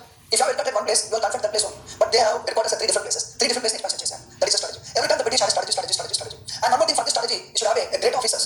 So East India Company blessed with some great officers like Robert Clive. Robert Clive considered to be the founder of British in India. Because the Battle of Plassey Carnatic was as ఆయన చెప్పంటే French ఓడించారు, Dutch ఓడించారు, తర్వాత Bengal rulers ఓడించారు. ఇవన్నీ Robert Clive జరిగింది. And after very powerful rulers అది గెలవస్ కావచ్చు. మన నేటివ్ బ్రిటిష్ మాట చెప్తున్నా, వార్నెస్టింగ్ కావచ్చు, కార్న్వాలిస్ కావచ్చు, like many number of great governor generals are there. They are very lucky with that. And one more thing, come to British Navy is very strong at that point of time. Very strong in the world Navy, British Army also. British Army very strong and advanced training, advanced weapons are there, and very disciplined army, very disciplined bureaucracy and disciplined army is there, and always supported by the British government. So I guess you can write your own party, you can write your own strategy, think వచ్చింది. So weak mobile emperors అన్నాము, private company back British government అన్నాము, financial very strong అన్నాము, and strategy అన్నాము, మంచి officers ఉన్నారు, strong navy ఉంది, strong army ఉంది. Okay, ఇంకా మీరు యాడ్ చేయాలనుకుంటే డెఫినెట్గా మీరు యాడ్ చేయొచ్చు. If to add about this British conquest of India, advance tools అనుకోండి, వెపన్స్ అనుకోండి, ఏదైనా యాడ్ చేయొచ్చు. ఇంకోటి ఏంటంటే not only wars but also policies తో కూడా ఆక్రమించడం జరిగింది. పాలసీస్ అంటే డీటెయిల్గా నేను చెప్తాను. పాలసీస్ అంటే for example ring of fence policy అంటారు, రింగ్ ఆఫ్ ఫెన్స్ పాలసీ అంటారు, దాంతో సబ్సిడీ అలయన్స్ అగ్రిమెంట్ అంటారు, సబ్సిడీ అలయన్స్ అగ్రిమెంట్, ఇలా డాక్టర్ ఆఫ్ ఫ్లాప్స్. అంటే బ్రిటిష్ వాళ్ళకి యుద్ధాలు చేసి ఓడించడమే కాదండి, బ్రిటిష్ యుద్ధాలు చేసి ఓడించడం కాబట్టి యుద్ధాలు చేయకుండా అగ్రిమెంట్ పెట్టి కూడా మనని ఆక్రమించుకున్న సందర్భాలు చాలా ఉన్నాయి. For example ring of fence policy by Warren Hastings, subsidy alliance agreement రాజ్య సంక్రమణ సిద్ధాంతం అంటారు. సో నేను సైన్య సంక్రమణ సిద్ధాంతం నేను చెప్తాను. అలాగే డాక్టర్ ఆఫ్ ఫ్లాప్స్ రాజ్య సంక్రమణ సిద్ధాంతం అంటారు. అంటే ఎగ్జాంపుల్ చెప్తున్నాను, బ్రిటిష్ వాళ్ళకి ఏమి ఎలాగ రాజ్యాన్ని ఆక్రమించుకోవాలి, ఒక నాన్ సైన్స్ అగ్రిమెంట్ పెట్టి, నాన్ సైన్స్ స్టోరీ పెట్టి, as for doctrine of lapse రాజ్య సంక్రమణ సిద్ధాంతం అంటారు. Suppose your king, Indian king, for example your Indian king, all your Indian clan are British, your protected British, for example your Indian king. Usually what happen after you, your son will become the successor. Usually, suppose you are not having a son, you have two daughters only. You don't have a son. What you will do? So because you want a successor, you want go and adopt a male child. You go and adopt a male child. After adoption of male child, and your kingdom will pass on to your adopted children. Alright, your kingdom will be passed on to the adopted children. And ఏం లేదండి, ఒక రాజు కనుక సొంతంగా కొడుకు పుట్టకపోతే దత్తత తెచ్చుకుంటాడు. British వాళ్ళు ఏమంటారంటే ఎవరికైనా సొంతంగా కొడుకు పుట్టకపోతే దత్తత తెచ్చుకుంటే ఆ దత్తత తెచ్చుకున్న వాడికి రాజ్యం సంక్రమించడం. అది సొంతంగా కొడుకు పుట్టాడనుకో నీ కొడుకు రాజ్యం వస్తుంది. అదే దత్తత తెచ్చుకున్నాను అనుకో రాజ్యం రాదు. ఇదే రాజు కంటే అది రాజు కాదు, అది బ్రిటిష్ అంటే ఇది ఒక అర్థమైన పరమార్థమైన స్టోరీ. బట్ ఏం చేస్తాం అట్లా సిస్టమ్ అంటే నీ సొంతంగా కొడుకు దత్తత తెచ్చుకున్నాను రాజ్యం తీసేసుకుంటాడు, ఇటు ఆక్రమించుకున్నాడు. ఇలా రకరకాల మనం డిస్కస్ చేస్తాం, ఇటు నేను చెప్తాను, ఐడియా ఇస్తాను. ఇంకా after every war there is a treaty. After every war there is a treaty. Treaty is an agreement between two people. Winner is going to get the treaty, loser is going to follow. ఇప్పుడు first world war ఉంది. First world war లో మనకి ఎవరు గెలిచారు? Germany వాళ్ళు British వాళ్ళు గెలిచారు. Germany conditions పెట్టారు. అలా గెలిచిన వాళ్ళు ఓడిన వాళ్ళకి ఏం చేస్తారు? కండిషన్స్ పెడతారు. ద ట్రీటీ అంటారు. ఏ సిటీ రాస్తారు, ఆ సిటీ పెడతారు. ఇప్పుడు బ్రిటిష్ వాళ్ళు తెలియదు అనమాట. ఏంటి తెలియదు అంటే ఫర్ ఎగ్జాంపుల్ ఒక వార్ జరిగింది అనుకోండి, వార్ జరిగితే బ్రిటిష్ మొత్తం టర్మ్స్ అండ్ కండిషన్స్ డిక్టేట్ చేస్తారు. ఎవరు డిక్టేట్ చేస్తారంటే లూజర్ డిక్టేట్ చేస్తారు. లూజర్కి మీరు విన్నారు కదా హ్యాపీ సింబల్, ఇది లూజర్ కదా, సాటియర్స్ అన్నమాట, సాటియర్స్ ఇది లూజర్ అన్నమాట. కండిషన్స్ పెడతారు. ఇప్పుడు మామూలు యుద్ధం జరిగింది అనుకో, రోడ్ పిచ్చి రాజు చేస్తాడు, చంపడమో లేకపోతే వన్ ప్లేస్ వాళ్ళకి ఇచ్చారో సాంత్రాలుగా మార్చడమో ట్యాక్స్ చేస్తారు. బ్రిటిష్ వాళ్ళు చెప్పారు, బ్రిటిష్ సింపుల్ ఓడిస్తారా, ఓడిచి ఆ బాబు ఓడిపోయి కదా 3 కోట్ల వార్ ఇండెమ్నిటీ ఇవ్వమంటారు. So you have to pay war indemnity. War indemnity అంటే యుద్ధ నష్టపరిహారం అంటారు. You have to pay war indemnity. అంటే యుద్ధం కింద ఖర్చు అయింది, మేము గెలిచిన ఓడిపోయిన మాకు స్పెషల్ ఖర్చు ఇవ్వమంటారు. అదొకటి వార్ 3 crores ఇస్తా war indemnity. And after that paying 3 crores the last of territories also. కొన్ని భూములు అడుగుతారు, కొన్ని సిటీస్ అడుగుతారు, ఎవరు అడుగుతారు, నేను ఇచ్చాలి లాస్ట్ యుద్ధం ఓడిపోయి కదా, నెగోషియేషన్ చేయొచ్చు, డిస్కషన్ చేయొచ్చు, డిబేట్ చేయొచ్చు, నెగోషియేషన్ చేయొచ్చు. బట్ ఈ లాస్ట్ వార్ యుద్ధం మెంబర్ అలా మనం ఏం చేస్తారు, యుద్ధం అయిన తర్వాత ట్రీట్ కుదుర్చుకొని పైసలు ఇచ్చేవాళ్ళు ల్యాండ్ ఇచ్చారు. ఎందుకు సరే చచ్చిపో. ఇప్పుడు నువ్వు ఓడిపోయి నేను ఓడిపోయిన చంపడానికి నేను బయటకు పంపడానికి నీ ల్యాండ్ నీకే చేసి కూడా అడుగుతున్నారు, నేను చేస్తావు చచ్చిపోవడానికి బాధపడడానికి ఏం బెటర్ వాళ్ళకి చేస్తారు. రాజు కంటిన్యూ అవుతుంది కదా, అప్పుడు ఏం చేస్తారు, నేను చేస్తాను అనమాట. ఫినాన్షియల్ ఏం చేస్తారు, రిటర్న్ తీసుకుంటారు, మళ్ళీ ఇస్తారు, మళ్ళీ డబ్బులు తీసుకుంటారు, మళ్ళీ కొంటారు తీసుకుంటారు. మీరు ఏం చేస్తారంటే మీ కాలేజ్ ఎగ్జాంపుల్ చెప్పుకుంటారు, ప్రీవియస్ క్లాస్ లో తెలియదు మళ్ళీ చెప్తాను. మన తెలుగు సినిమాలో విషయం ఉంటుంది. తెలుగు సినిమాలో ఏం చేస్తారు, హీరో ఉంటాడు. ఫస్ట్ హాఫ్ లోనే విలన్ హీరో దొరుకుతారు, హీరో షో అయిపోయి అనమాట. ఇప్పుడు విలన్ అంటారు మరి, అరే ఇలా గంటతో దగ్గర పెట్టేసి విలన్ అంటాడు, అరే నేను కాల్చాలని ఇప్పుడే కాల్చొచ్చిన, కానీ ఇప్పుడే కాల్చను, ఎందుకంటే నేను ఒకసారి కాల్చను, ఒకసారి వెళ్తాను, ఒకసారి చచ్చిపోతావు, నేను టార్చర్ పెట్టి నువ్వు కుంగి క్వశ్చన్ నశించి చేసేలా చెప్తాను. దొరికినప్పుడు సంపాదన చేసేయాలి కదా, మరి సో పెట్టాను. కానీ మళ్ళీ ఏం చేస్తాడు, నేను బాగా టార్చర్ పెడతా, రోజు టార్చర్ పెడతాను, కుంగాలి కృషించాలని చెప్పి సోదాలని చెప్పి దొరికి చేస్తాడు. అంటే అప్పుడే కాల్సి అయిపోతుంది. బ్రిటిష్ అంతే మన ఇంత ఏం చేయాలి, పీల్చి పిప్పేస్తాడు. మన చెరుకు రాసం కదా, బయట చెరుకు విషయం ఎండకాలం ఏం చేస్తారు, ఫస్ట్ ఒకసారి పెడతాడు, కొంచెం రసం వస్తుంది, మళ్ళీ పెడతాడు 20 సార్లు 30 సార్లు పెడతాను, లాస్ట్ పిప్పి వస్తుంది. అది బ్రిటిష్ మనం ఓడిస్తాడు, మనకి పైసలు తీసుకుంటాడు, మనకి ల్యాండ్ తీసుకుంటాడు, ఓడిస్తే ఇట్లా ఈ లాస్ట్ గేమ్ ఏ పర్సెంట్ ఉంటాడు, అది పంజాబ్ సాధ్యత లేదు, సాధ్యత లేదు, ఎవరు ప్రభుత్వం రాజా ఆక్రమణ చేస్తారు. అప్పుడు ఏం చేయలేదు, ఏదైనా సొంత కాలం ఉండదు, బ్రిటిష్ వాళ్ళు ఉంటుంది, పైసలు ఉండవు, కట్టలేవు. అప్పుడు అక్కడ ల్యాండ్ ఓటర్ వెళ్ళిపోతుంది, బ్రిటిష్ వాళ్ళకి వెళ్ళిపోతుంది. అప్పుడు అక్కడ అన్ని కష్టాలు పడింది, ఎవరు పైసలు ఇచ్చిందో బ్రిటిష్ అది బ్రిటిష్ వాళ్ళు చెప్పింది కదా, ఇంకేం నీ ప్రాంతం కూడా ఆక్రమించుకున్నారు. ఇది బ్రిటిష్ స్టార్ట్ జస్ట్ ఎగ్జాంపుల్ చెప్తాను. సో త్రూ ట్రీటీ ద్వారా బ్రిటిష్ వాళ్ళు మన దేశాన్ని ఆక్రమించడం జరిగింది. ఓకేనా, రైట్. ఇప్పుడు ఎలా ఆక్రమించవచ్చు చూద్దాం. Okay, the conquering through wars and treaties through policies. The come to wars. The first thing we are going to discuss is the Carnatic Wars. Carnatic Wars also known as Anglo-French Wars. Because in India, out of all the people who play the prominent role out of all people, the British and French, we call it Anglo-French War, we call it as Carnatic Wars. Anyhow, we are going to discuss. Next we will discuss. Let us next to Bengal. Bengal में युद्ध జరిగాయి. One is the Battle of Plassey and second one is the Battle of Buxar. Battle of Plassey, Battle of Buxar. So Battle of Plassey మనకి 1757 జరిగితే Battle of Buxar 1764 జరిగింది. Now come to Mysore. ఇవన్నీ discuss చేస్తాం, మీకు ముందే చేస్తున్నాను. So come to Mysore. Totally 4 wars జరిగాయి, 4 wars జరిగాయి. వీటి ఆంగ్లో మైసూర్ వార్స్ అంటారు. సో 66 to 69, దాంతో పాటు 80 to 84, 90 to 92 and 99 and 1799. 4 Anglo Mysore wars. For example Sindh was answered very easily in 1843 with 2 wars. So battle of Dubba అంటారు, బ్యాటిల్ ఆఫ్ మియాని అంటారు 1843 లో. పంజాబ్ ఏమంటామంటే మనం ఆంగ్లో సిక్ వార్స్ అంటాం. పంజాబ్ ని ఆంగ్లో సిక్ వార్స్ అంటారు. సో ఆంగ్లో సిక్ వార్స్ అంటే జరుగుతాయి. First Anglo Sikh war 1845-46 and 1848-49 second Anglo Sikh war. So next Awadh అంటారు. Awadh is the last territory which was occupied British. అది 1856 లో జరిగింది. ఒక మరాఠా మిస్ అయింది టైటిల్ లో, బట్ ఇక్కడ రైట్ మరాఠా అంటే ఆంగ్లో మరాఠా వార్స్ అంటారు. మొత్తం ఏం జరిగాయంటే 3 ఆంగ్లో మరాఠా వార్స్ ఉంటాయి. ఇవి పెద్ద రాజ్యాలు ఆక్రమించారు. చిన్న బోర్డర్ ఉన్నాయి. See at the time we have many British states and చిన్న రాజ్యాలు బోర్డర్ ఉంటాయి. మనం డిస్కస్ చేసే పెద్ద రాజ్యాలు వస్తాం. ముందుగా ఇక్కడ రాసంటే మీకు క్లారిటీ కదా, ఏ ప్రాంతంలో ఏ ప్రాంతాలు ఆక్రమించారు, ఏ దూరం జరిగింది, మీకు క్లారిటీ ఉంటుంది కదా. So this is how they conquered India by defeating one by one. So Carnatic wars, battle of Plassey, battle of Buxar and Anglo Mysore war, Anglo Sikh war, ఒక ఆంగ్లో మరాఠా వార్, సింధ్ ఆక్రమించారు, అదర్ ఆక్రమించారు. The first territory which was occupied by British is Bengal. The last territory which was occupied by British Awadh. యుద్ధం ద్వారా last territory ఆక్రమించింది అంటే Punjab is the last territory which was occupied by British through war. యుద్ధం ద్వారా ఆక్రమించిన అసలు ఇదన్నమాట. సో ఇది బ్రిటిష్ వాళ్ళు మన భారతదేశాన్ని ఎలా ఆక్రమించారు యుద్ధాల ద్వారా. ఇందులో వార్త పాటు ఇంకేం చెప్పిన పాలసీస్ అని చెప్పాను. ఇది మన టాపిక్ వస్తుంది. ఫస్ట్ ఏంటంటే రింగ్ ఆఫ్ ఫెన్స్ అంటారు. ఏంటి రింగ్ ఆఫ్ ఫెన్స్ అంటారు. ఈ రింగ్ ఆఫ్ ఫెన్స్ అంటారు. అలాగే రెండోది వచ్చేసి సబ్సిడరీ అలియన్స్ అంటారు. ఏంటి సబ్సిడరీ అలియన్స్, సైన్య సహకార పద్ధతి అంటారు, సబ్సిడరీ అలియన్స్ అంటారు. మూడోది వచ్చేసి డాక్టర్ ఆఫ్ లాప్స్ అంటారు. సో మూడోది వచ్చేసి డాక్టర్ ఆఫ్ లాప్స్. క్లియర్? ఏ పాలసీని ఎవరు ఇంట్రడ్యూస్ చేశారు? సో రింగ్ ఆఫ్ ఫెన్స్ అంటే Warren Hastings. So Warren Hastings ring of fence policy, Warren Hastings. Subsidiary alliance అంటే lord Wellesley. So lord Wellesley subsidiary alliance అనమాట. అలాగే డాక్టర్ ఆఫ్ లాప్స్ అంటే Dalhousie is the doctrine of lapse. So doctrine of lapse ఇందాక చెప్పాను కదా, రాజ్య సంక్రమణ సిద్ధాంతం అంటే దత్తత పుత్రుడు ఉన్నాడు అనుకోండి, వాడు రాజ్య సంక్రమణ. ఈ వస్తే మనం డీటెయిల్ చెప్తాను. ఇది ఇంట్రడక్షన్ మనకి. బ్రిటిష్ వాడు భారతదేశం ఎలా ఆక్రమించాడంటే యుద్ధాలు చేశాడు, ఓడించాడు, ట్రీటీ తెచ్చుకున్నాడు, మన ల్యాండ్లో ఇచ్చేశాడు, తర్వాత వాడు సైన్యం మనకి ఇచ్చాడు, మన సాయం చేశాడు, దాంతో మనం ఆక్రమించాడు. అదే సబ్సిడరీ అగ్రిమెంట్ అంటారు. ఇవన్నీ కూడా మళ్ళీ మనకు వస్తాయి. ఇది ఓన్లీ ఈ వీడియో కేవలం ఏంటంటే బ్రిటిష్ సక్సెస్ కారణాలు ఏంటి, విజయం ఎలా ఆక్రమించారు. ఇప్పుడు ఎగ్జాంపుల్ చెప్తే మీకు క్లారిటీ వస్తుంది ఎందుకు ఈ వీడియో చేశాను. ఇప్పుడు కర్ణాటక వాస్ ఎక్కడ జరిగినాయి, ఇక్కడ జరిగింది 1746 టు ఆల్మోస్ట్ 1763 వరకు జరిగింది కర్ణాటక వాసు. ఈ యుద్ధాలు ఈ ప్రాంతం ఇండియా వరకు వచ్చింది. నెక్స్ట్ ఫస్ట్ ఆక్రమించింది ఏంటి, బెంగాల్ అనమాట. So 1757 and 1764 battle of Plassey, battle of Buxar. ఓకేనా. తర్వాత ఆంగ్లో మైసూర్ జరిగింది, ఆంగ్లో మైసూర్ జరిగింది. ఈ ఆంగ్లో మైసూర్ జరిగింది మనకి మీకు చెప్పాను కదా 1766 నుంచి మొదలు పెడితే 1799 వరకు ఆంగ్లో మైసూర్ జరిగింది ఇక్కడ. దీని తర్వాత మళ్ళీ మనకి ఆంగ్లో మరాఠా జరిగింది, ఆంగ్లో మరాఠా జరిగింది. ఆల్మోస్ట్ 1770 నుంచి మొదలు పెడితే 1880 వరకు ఆంగ్లో మైసూర్, ఆంగ్లో మరాఠా జరిగింది. అలాగే సింధన ప్రాంతం బ్రిటిష్ ఆక్రమించారు, ఇది అంటే 1843. అలాగే ఆంగ్లో సిక్వాస్ అంటారు 1845, 46, 48, 49. అలాగే అవధన ప్రాంతం ఆక్రమించారు. ఒకసారి చూడండి నాకు అర్థమవుతుంది. 1750s లో battle of Plassey, battle of Buxar, ఇక్కడ కర్ణాటక వాసు, ఇక్కడ మైసూర్. అంటే గ్రాడ్యువల్ జరగట్లేదు ప్రాసెస్ చూడండి. ఎంత ఆడలో ఇక్కడ స్టార్ట్ అయిందా, ఇలా ఇలా ఇలా ఇలా ఇలా ఇలా ఇలా ఎక్కడంటే మళ్ళీ అవధులు ఎండేది. ఎందుకంటే చివరిగా బ్రిటిష్ ఆక్రమించిన అవధులు 1856 లో. దాని తర్వాత మనకి సిపాయి ఓట్ వచ్చింది. సో సిపాయి ఓట్ వచ్చిన తర్వాత బ్రిటిష్ పెద్దగా యుద్ధాలు చేయడం ఇలాంటివన్నీ ఉండవు. ఎందుకంటే వన్స్ సిపాయి ఓట్ అయిపోయిన తర్వాత the British they focused on what ever they have. అప్పటిదాకా ఏదో దాన్ని ఫోకస్ చేస్తారు. ఎందుకంటే సిపాయి ఓట్ వచ్చిందంటే కొన్ని పాలసీలు ఇవన్నీ వచ్చాయి. ఈ యుద్ధాలు ఇవన్నీ సిపాయి ఓట్ వచ్చింది. మళ్ళీ యుద్ధ పాలసీ కంటిన్యూ చేస్తే మళ్ళీ పెద్ద ఓట్ వచ్చే ఛాన్స్ అని చెప్పేసి బ్రిటిష్ వాళ్ళు అప్పటితో ఇంకా ఆక్రమణలు ఆపేయడం జరిగింది. So Awadh is last which was conquered British 1856 because 1857 sepoy revolt వచ్చింది కాబట్టి. The first which was conquered British వాళ్ళు బెంగాల్. నేను ఇచ్చే సలహా ఏంటంటే ముందే చెప్తాను మీకు, you should have very good clarity on battles and treaties. నేను అన్ని ఏవైతే చెప్తాను మీరు ఏవైతే గుర్తుపెట్టుకోండి. మేము ఏవైతే అంటే ఆర్డర్ పెడతారు. So battle of Adyar, battle of Pollilur order పెడతారు. సో మీకు మొత్తం వీడియో చివరి వీడియో అయిన తర్వాత మీకు ఇక్కడ నుంచి మీకు ఎక్స్ప్రెస్ పెడతాను. స్టార్టింగ్ చాప్టర్ పెట్టలేదంటే తర్వాత ఆడిద్దాం పెట్టలేదు. ఇప్పుడు దీని తర్వాత మీకు చివరి కొన్ని క్వశ్చన్స్ పెడతాను. ఒక డెమో కోసం మీకు ఒక ఐడియా వస్తుంది, క్వశ్చన్స్ అడుగుతాను. ఓకేనా. సో ఇక్కడ బ్యాటిల్ ఆఫ్ ఏదో మనం డిస్కస్ చేసామో ఆ బ్యాలెన్స్ వరుస రాసుకోండి. మొత్తం చాప్టర్ అయిపోయిన తర్వాత మీరు మొత్తం బ్యాలెన్స్ వరుస ఆర్డర్ రాసుకోండి, ట్రీటీస్ వరుస ఆర్డర్ రాసుకోండి. So that will get clarity. Okay, next video will start discussion with Karnataka was.